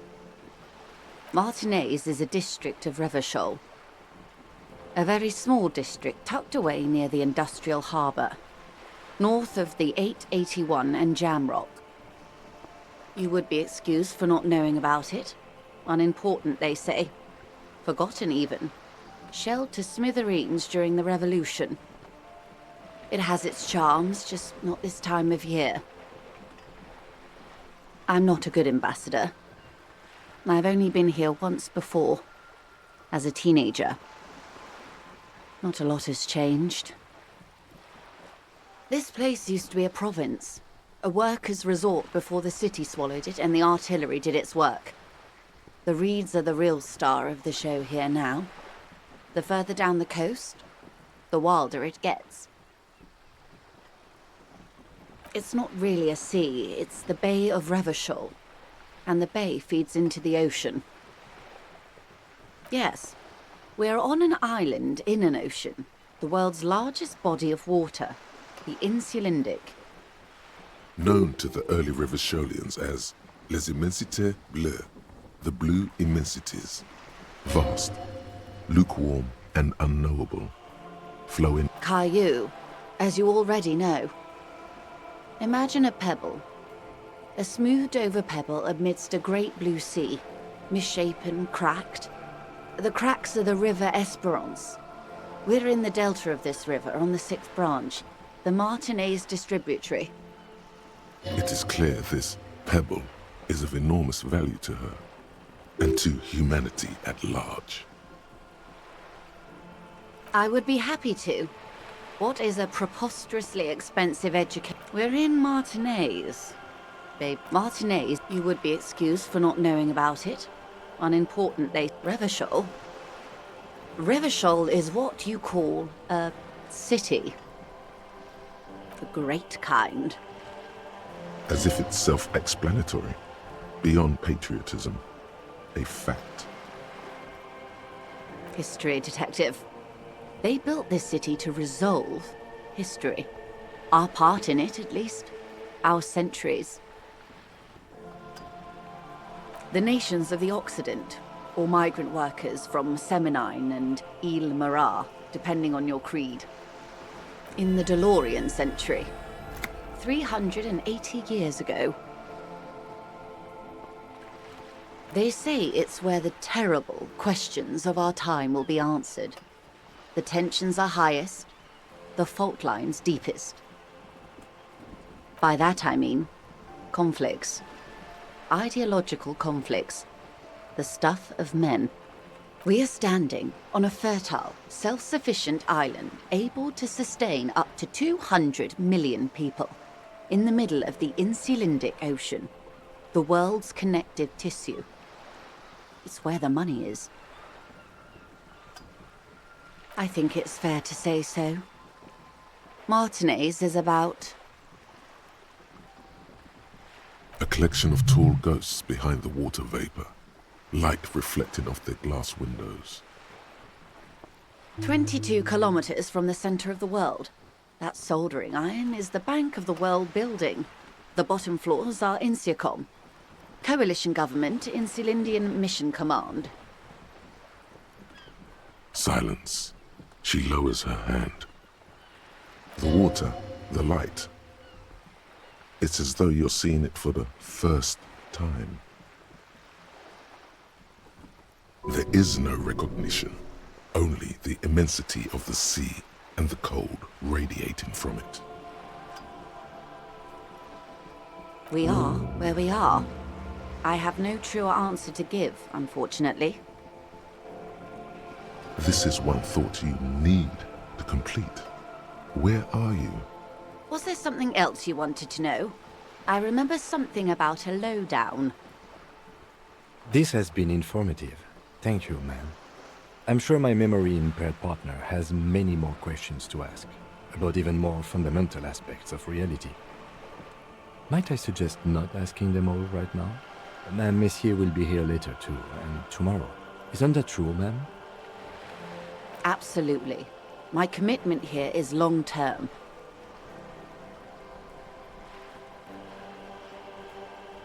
Oh, of course not. You are already diligent for getting this far, and diligent boys remember where they left off. Indeed. I'm always at your service.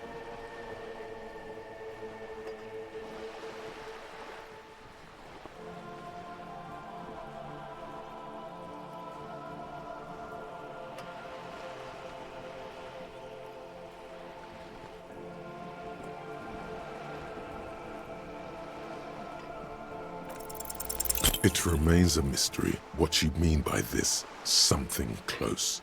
This isn't about you. It's about reality.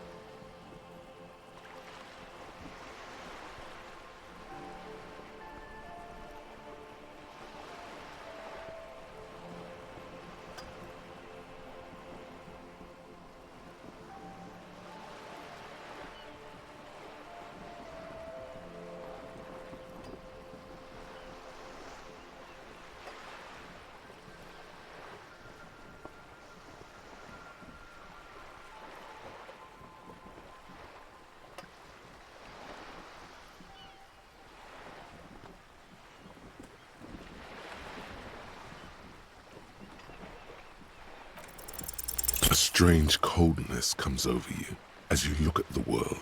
The waves sway the sloop slowly. That's all. It's on the tip of your tongue, a doubt of sorts, already in your head. But it's not fully formed yet. You have to wait and return to this later, once the jamais vu thought is complete. What I am not is a basic term of reality. There may be a way to get her speaking about herself at some later juncture. Glad to have been of assistance. The little that I know. Anything else I can do? What would you like to know? Good. Everything. Right up to, but not including, trade secrets. First, you'd have to repeal the Emergencies Act of Trade in Aliments. That gives me the right to silence. It's quite the octopus. Why? By throwing off half a century of foreign domination under the Coalition. Unfortunately for you, the Coalition also leases you the right to police West Revachol. You'd be shooting yourself in the foot, in other words. But I am derailing us.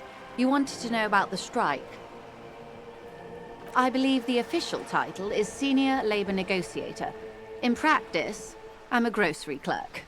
I relay the union's demands to Wild Pines and return with Wild Pines' counteroffer. And how are the talks going? They're not. That's the problem. The union stopped all negotiations a week ago, after that awful lynching took place.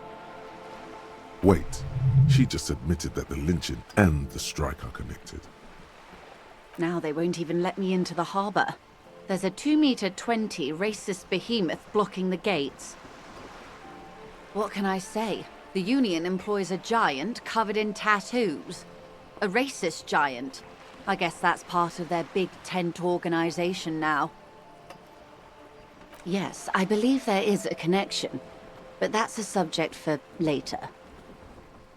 Let's say I was not making the kind of progress I'd hoped for when I first arrived. And when did you first arrive? I arrived 3 weeks ago. Yes, in the middle of February. The bay was still partially frozen then. I prefer to do these things on site, like the RCM. But the strike began in December. I wasn't the original negotiator here. I took over after Mr. Gaumont hit a wall with Mr. Clare, the union boss. Mr. Clare refused to speak with Gaumont despite concessions he'd granted the union in prior negotiations. This isn't the first time the union has gone on strike? Heavens no. There have been 2 prior strikes. Both times the union won significant concessions, including overtime pay and a medical plan. This time their demands are more, I guess you could say, aggressive. Ludicrous even. It's meant.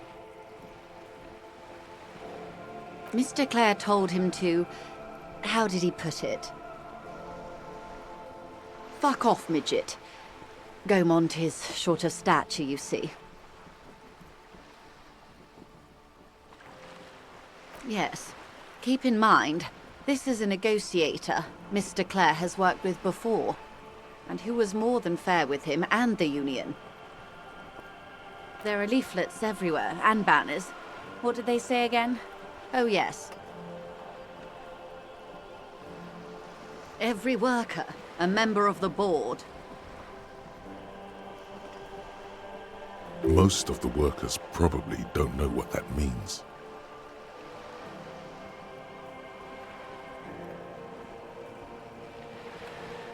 In its defense, another said, demand democracy.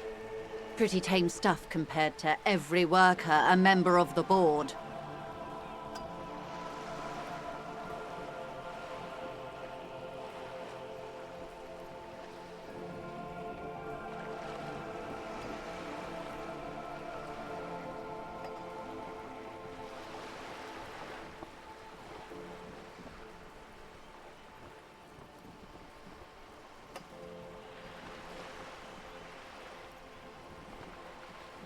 It's quite simple, you see. Every time the Wild Pines group makes a decision about what, about anything really, it needs the signature of each of the 2,200 workers in its Martinez terminal. Just so you understand, this is but one of 22 terminals owned by Wild Pines. Essentially, not only are they kings of the company, they are also kings of the 72,000 employees of Wild Pines Group.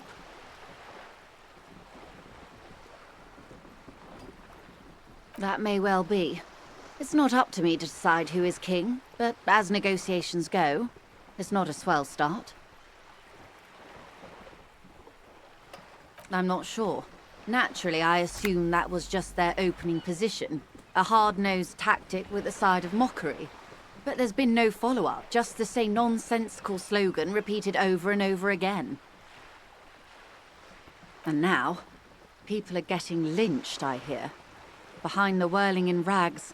A disastrous situation if there ever was one. Excuse me, from whom did you hear about this lynching? I first heard it from the bowyer at the gates. The one whose very name advertises his aversion to work. I think he said it was, "Call me mañana." This checks out. The scabs? You mean the huddled masses of Jamrock, come to plead for work where the union refuses to? Don't let her answer it herself.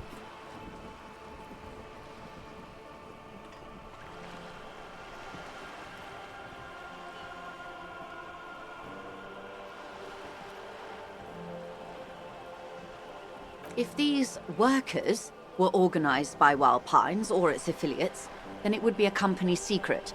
I could not share it with you. Not yet, at least. It's implied. She's open to discussing this matter with you at a later occasion. Everard Clare is a man of the utmost integrity. If you can say one thing about him, it's that he always puts the interests of the workers first. Of course not. Everard is fantastically corrupt. I imagine he has a thick, viscous goo where you and I have blood. If you were to prick it with something sharp, you could see it oozing out. A knife, maybe? No, a rapier.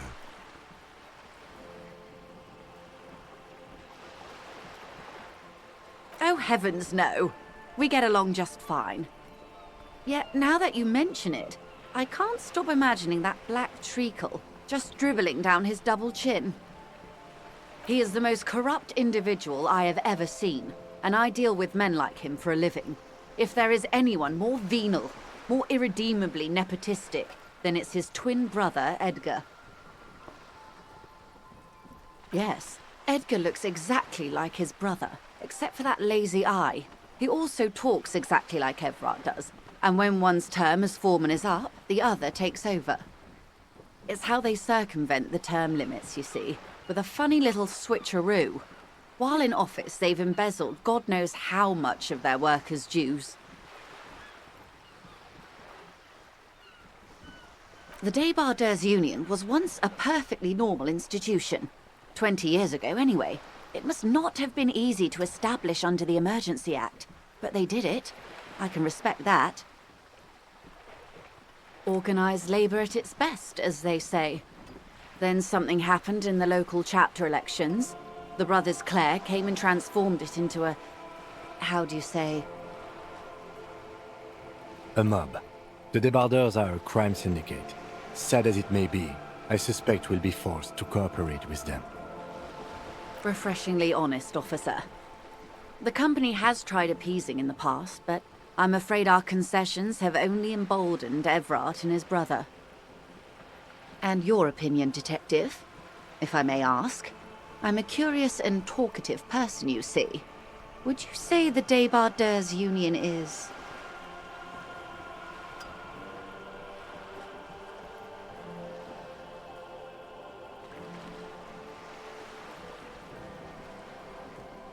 Indeed, and a hungry one. Sadly, Wild Pines have cooperated with what amounts to a crime syndicate for 2 decades. However much you feed the leech always hungers. I'm glad you asked. There was a woman, the previous forewoman of the Union. She disappeared. Disappeared? Yes. On the last day of the local chapter elections, her daughter phoned in and said she wasn't running anymore, or coming to work. Ever. End of story. This forewoman, her name? Sadly, the company records do not even give a name. She's just forewoman in private correspondence, Holly. I don't even know if it's a sir or given name, and I don't have access to the Union's files. Indeed. The company suspects foul play, but there's nothing they could do. It was a Union matter. The point of the presentation is, these kinds of things happen around the Clares. Watch out when you're dealing with him. Thank you for your concern, ma'am. We'll be just fine. Of course. How else can I help? Quite a few things, I'm afraid. The information I'm to share with you includes sensitive trade secrets. For the sake of my employer, I have to ask for your names and badge numbers. Of course, ma'am. We should have introduced ourselves.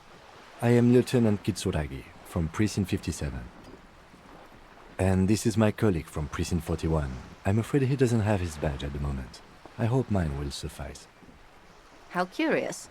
Why is that, Detective?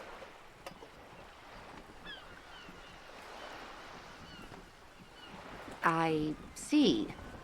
So, are you saying you lost your badge during the course of this episode?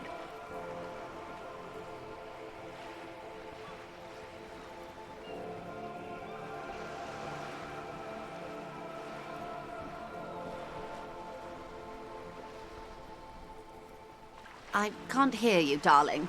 Speak up, please. Oh dear. I suppose this does explain some of the more curious turns in our conversation.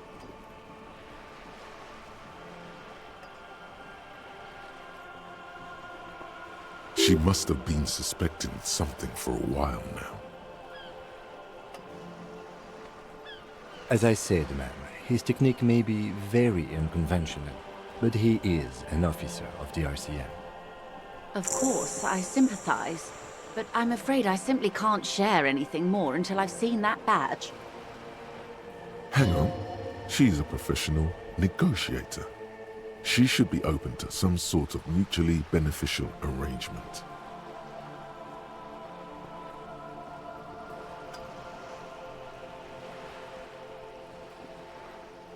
I mean, favors for favors. A dirty alliance of some sort. Consider this. Perhaps she has been planning it all along. That you convince yourself into colluding with her.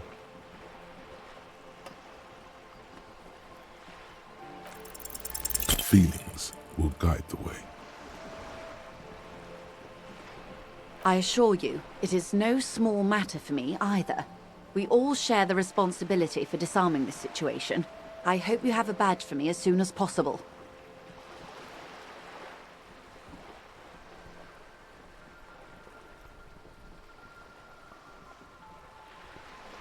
She's silent. The wind flaps the sail above her. Officer.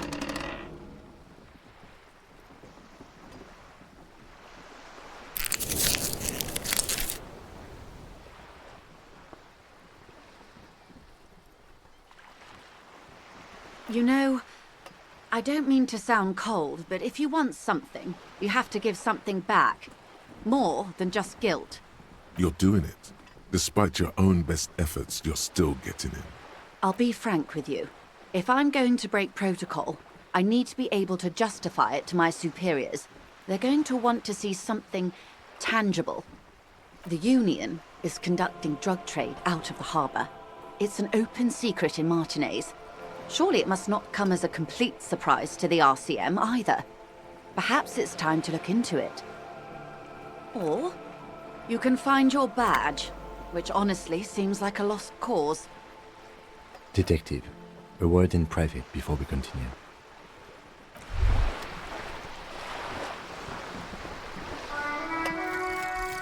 Detective Cousteau. Monsieur Cousteau, the reward for coming up with your classy new name has arrived. What are the attributes Detective Cousteau should gain in? Obviously, savoir-faire and esprit de corps. You know exactly what they do and what those words mean. They're refined, like you. You have a ton of that fancy stuff. And if the world can't accept Raphael Ambrosius is your name, you will always be Detective Cousteau to yourself. R.A. Cousteau, sophisticated culture detective, specializes in ancient things and art.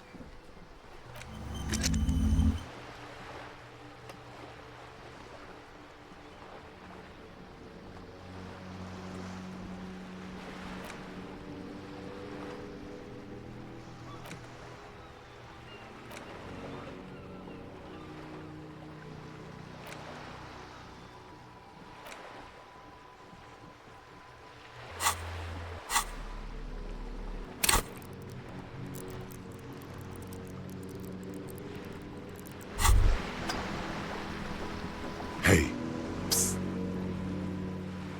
Yes, you. Word on the street is you're ready to start building communism again. Yes, you're ready to start building communism again. You've built it before. They've built it before. Hasn't really worked out yet. But neither has love. Should we just stop building love, too?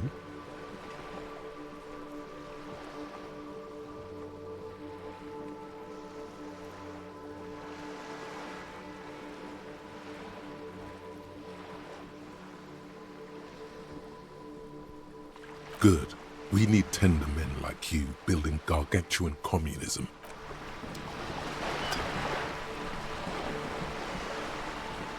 This is not going quite as I hoped it would, Detective.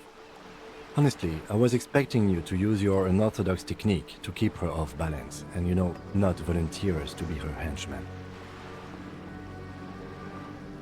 This woman is running circles around us. She might have known about your misplaced badge all along, or she's simply an adept improviser. Either way, we've played straight into her hands. Maybe this is all her plan. She might have heard about you.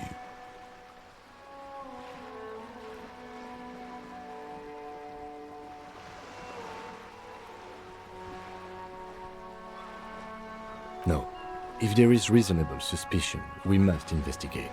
Otherwise, she could claim we're siding with the Union, or that we are on their take. What I propose is, we ask her, then we investigate, briefly. But do not share the outcome of this investigation with her. We tell her it's done and demand for her information on the lynching.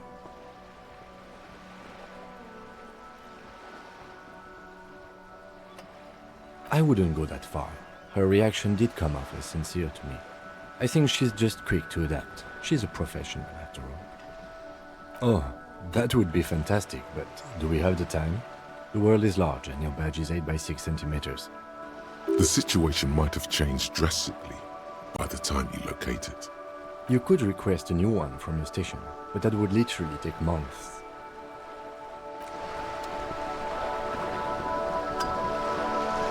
You're back. Good.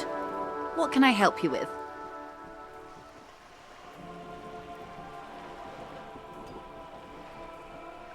That's the man who was killed. I'm afraid this is a discussion for once we've cleared the lynching question. Better not tie the fourth day to the bat's day on this. I hope there is something else I can help you with. It's quite straightforward. Someone is using Terminal B to smuggle raw ingredients from the Samaran Isola into Revachol with the Union's blessing. Wild Pines has suspected it for years. Ingredients for what, ma'am? Meth and dextroamphetamine, GBL and various synthetic psychedelics. Honestly, it might be quicker to say what you can't make from the stuff. Yes, after they clear the terminal, we lose track. The actual production is taking place at various sites in and around Jamrock Quarter, north of here. Wild Pine seems to be well apprised of the local drug trade, ma'am. Do you mean to say the Union also produces the product? Sells drugs, I mean? We're in logistics. It's our business to know. And no. As far as the company knows, the Union does not produce it. They transport the ingredients for a cut. Yes, but you won't get anything out of Evrat and the Dockworkers Union. Still, every chain has its weak link. The handoff. The motor lorries at the roundabout. Unlikely, officer. I'm talking about the lorries. Once the ingredients reach Jamrock, they're distributed to a network of local manufacturers, well beyond our grasp.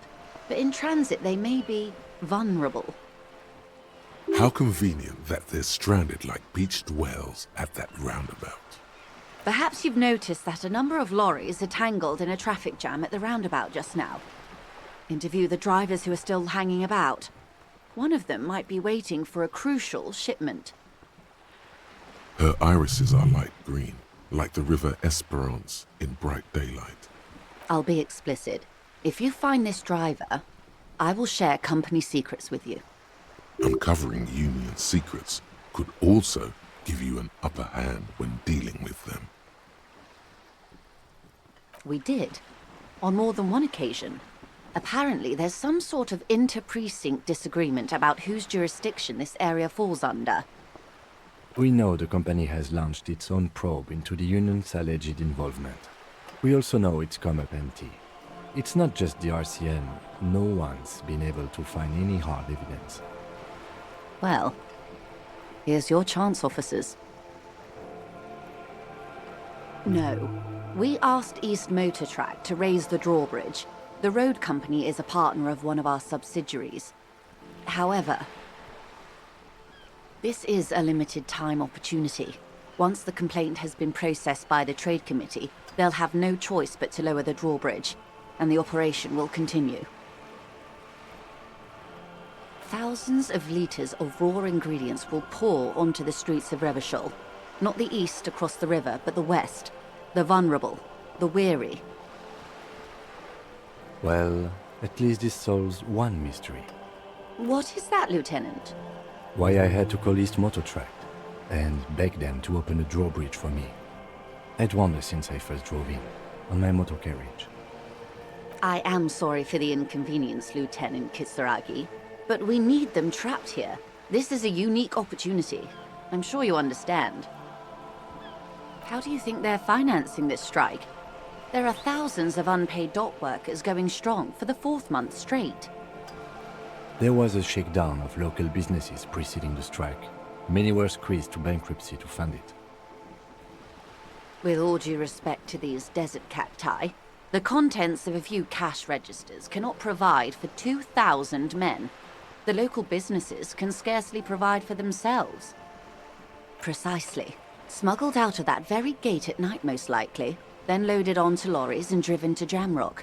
You simply need to find one driver who will open up to you. The two might even be connected. Or not. Though, if you have evidence to the contrary, I'm eager to hear it. As eager as I am to share it, Lieutenant, once the job is done.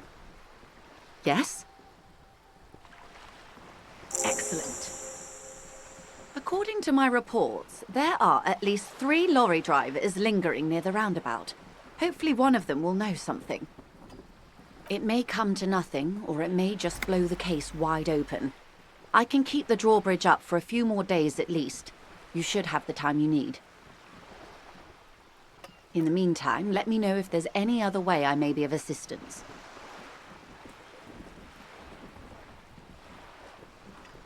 Of course, Detective. Take care.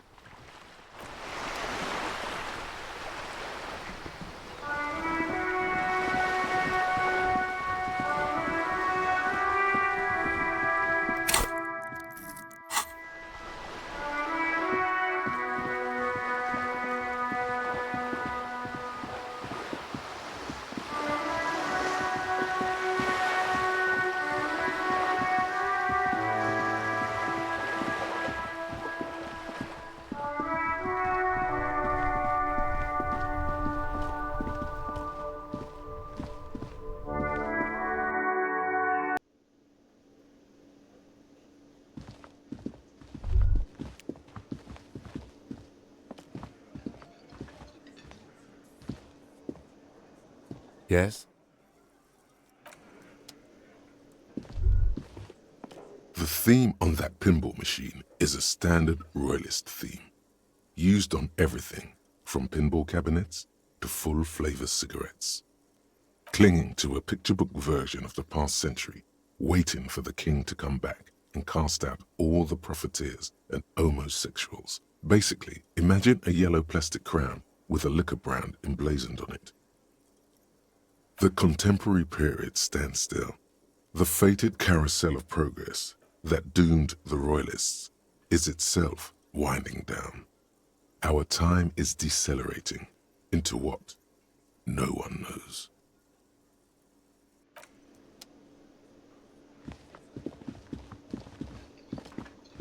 Oh, hello, dear. There you are again. No, you don't have any new winning tactics to get the woman to spill the beans about cryptids. Can I help you? Another thing. Great. I love those. Oh, yes, that door, sure. There's nothing mysterious about it. It's just a door.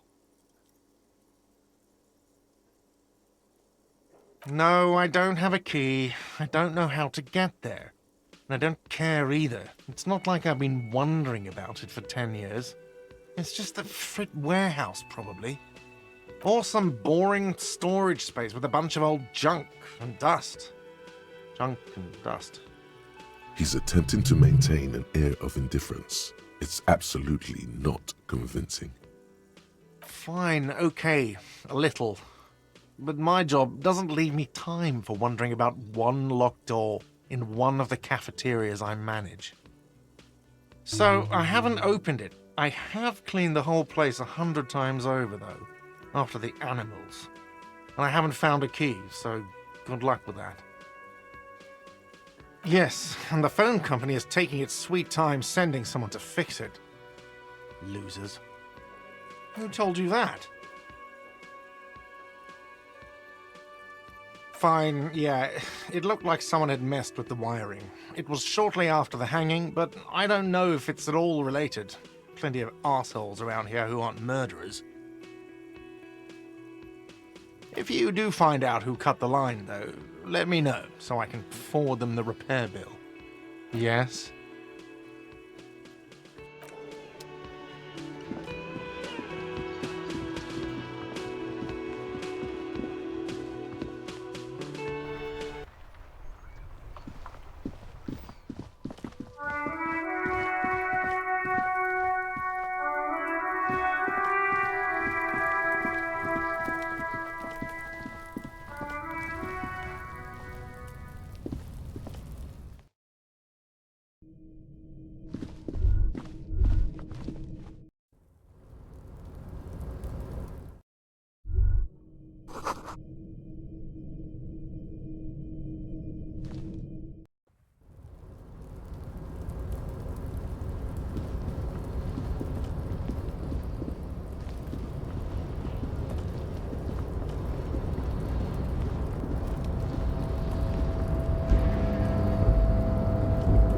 The tarpaulin cloak with possible RCM markings is still caught on the railing.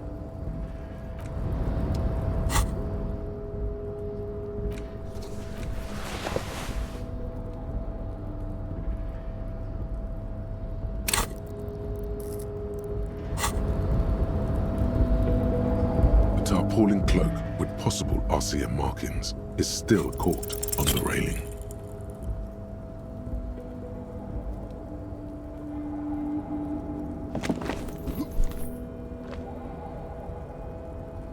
Nope, no. That's still too... Sure. Just be careful, okay? Looks like you almost strained a muscle there.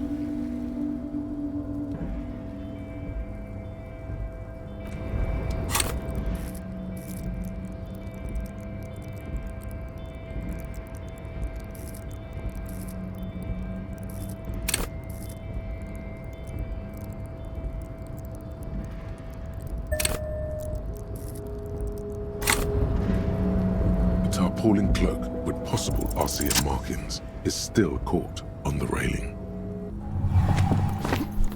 As you leap in the air, a chilly breeze engulfs you, sharpening your senses. Ankles tingling from the tension, blood roaring in your ears. You are ready for your rendezvous with the concrete pavement below. Ankles tingling from the tension, blood roaring in your ears. As the concrete floor welcomes you, you realize it's been a while since you felt so alive, alert, capable. Must be the adrenaline. I knew you could do it. My climbing down might not have been as disco as your jump, but at least we can explore the harbor now. With your feet firmly planted on the concrete, the noise of the harbor rushes back in.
Snow is quietly covering the numerous wine bottles and cigarette butts on the ground.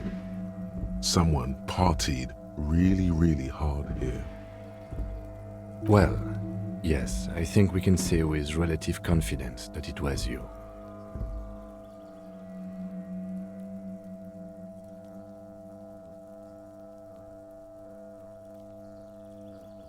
Yes, this looks pretty advanced, all right. For now, let's just move on.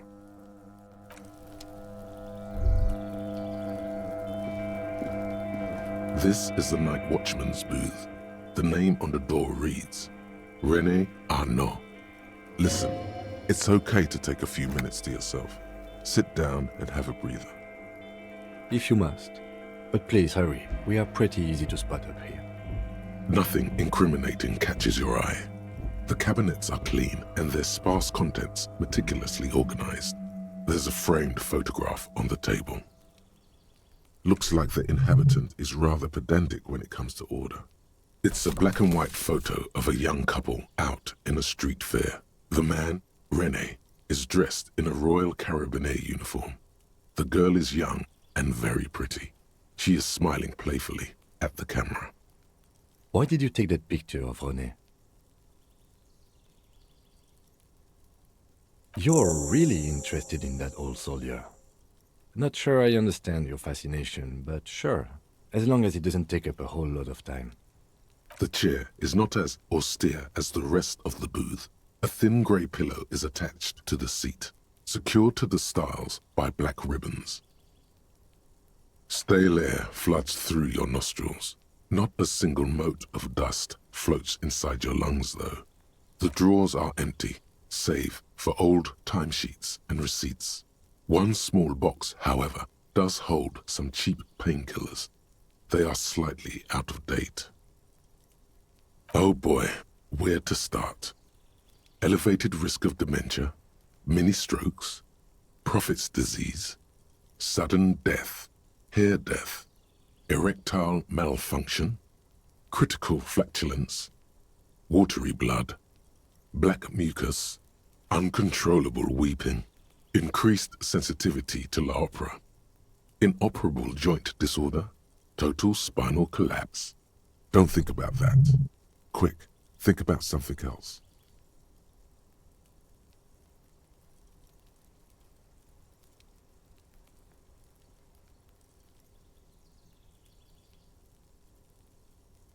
The enormity of the case before you dwarfs the list of side effects. You can't even see the side effects anymore. You stand and exit the booth.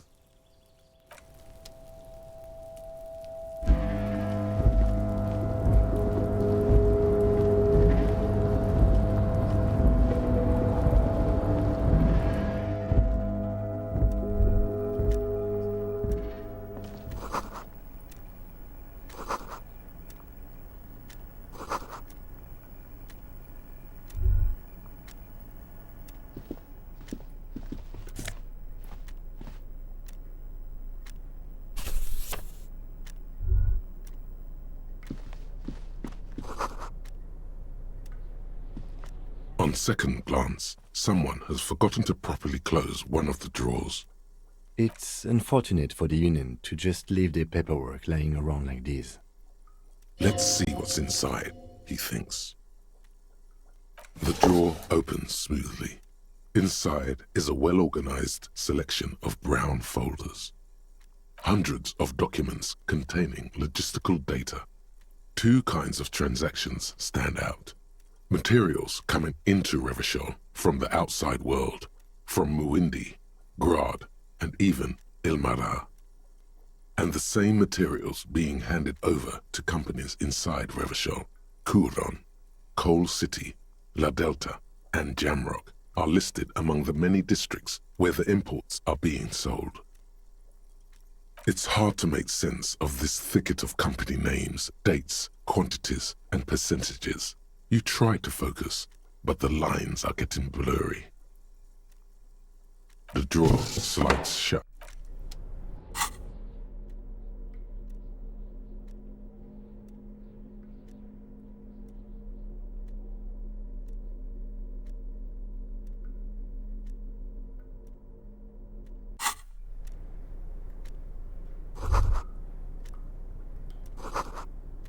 The file cabinet stands steady as ever. Look how blurry all the lines. Hermeneutics was almost within your grasp, but now only vague letters float before your eyes.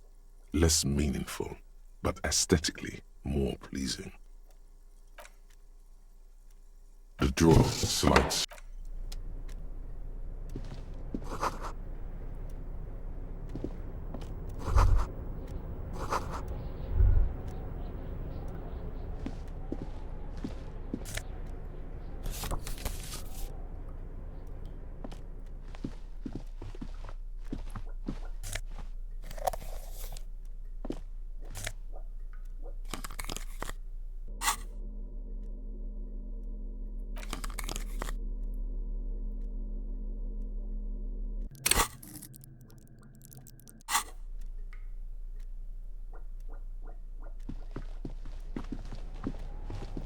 The file cabinet stands steady as ever, and the unlocked drawer slides out to greet you.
The drawer slides.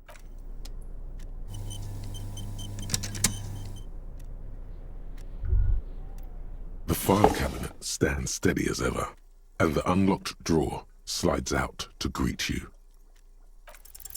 Whatever's hidden here is hidden well. Concentration isn't enough. Only a trained accountant with a background in logistics would be able to really make sense of it. However, there is a little handwritten note stuck on the side of the drawer. It appears to be a to-do list written in large, uneven capital letters. Remember, Leo, Everard's shoes, special whirling borscht, water Everard's plants, sweep office floor, more banners. All items on the list have been crossed out and the note itself is crumpled. Everard Clare, probably, the head of the Debarders Union. One of his aides must have left it. Nothing incriminating here. The special borscht seems a bit odd in the list. Remember, Leo, Everard's shoes. All items on the list have been crossed out and the note itself is crumpled. The drawer slides shut.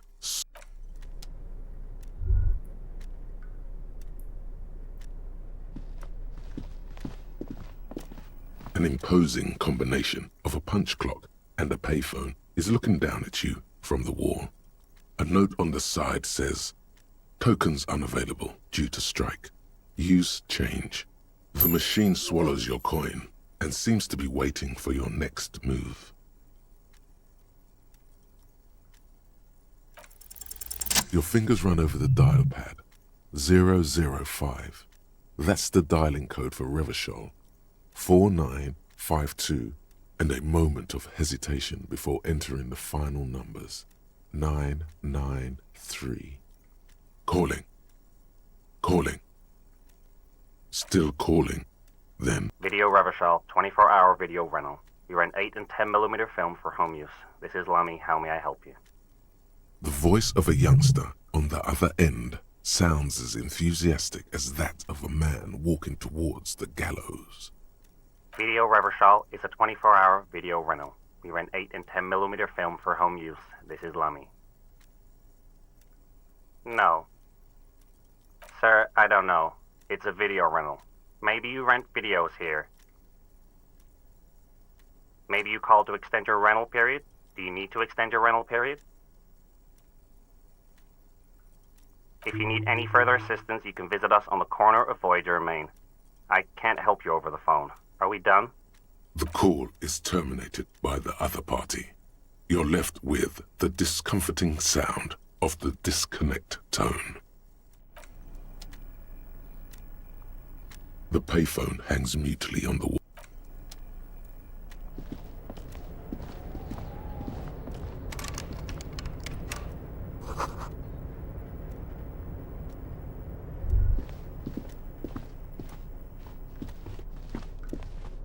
The file cabinet stands, the drawer slides.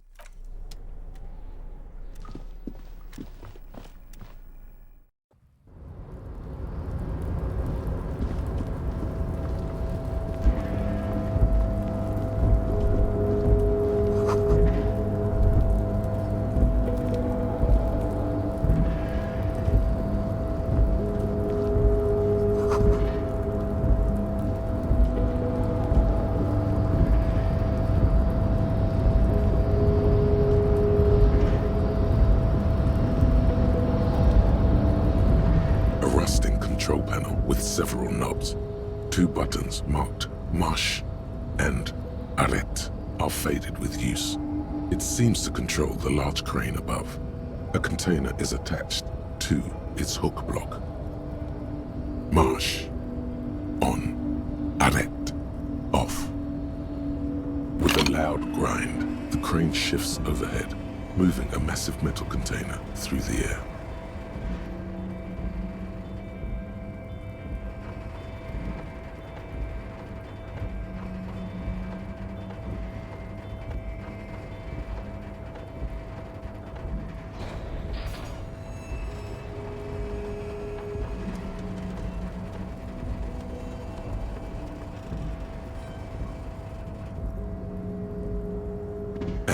With a surprisingly quiet thunk, the crane places the container down. The harbor sleeps as the strike rages in the distance. The crane can rest again, now that its purpose has been fulfilled. Moving this container, of course. For this purpose it was built. For this purpose it has acted. And I can't see how that was worth the ruckus, except for seeing the crane in action, which I admit was satisfying.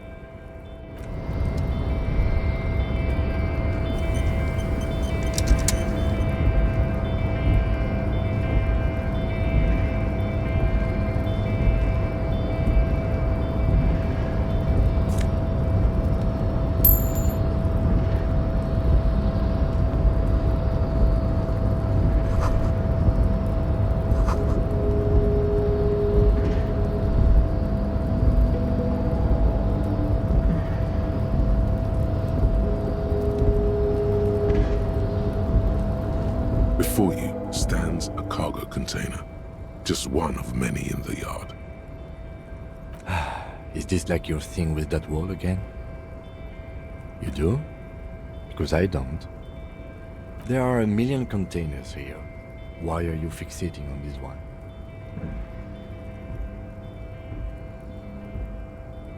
It's a cargo container, Detective, just like all the others.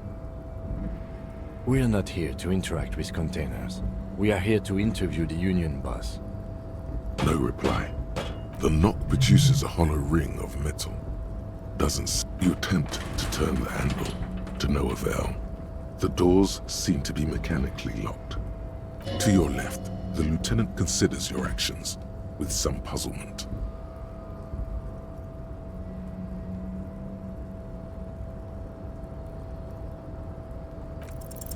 Why are you even trying to open a door with rhetoric? Because what wasn't an option?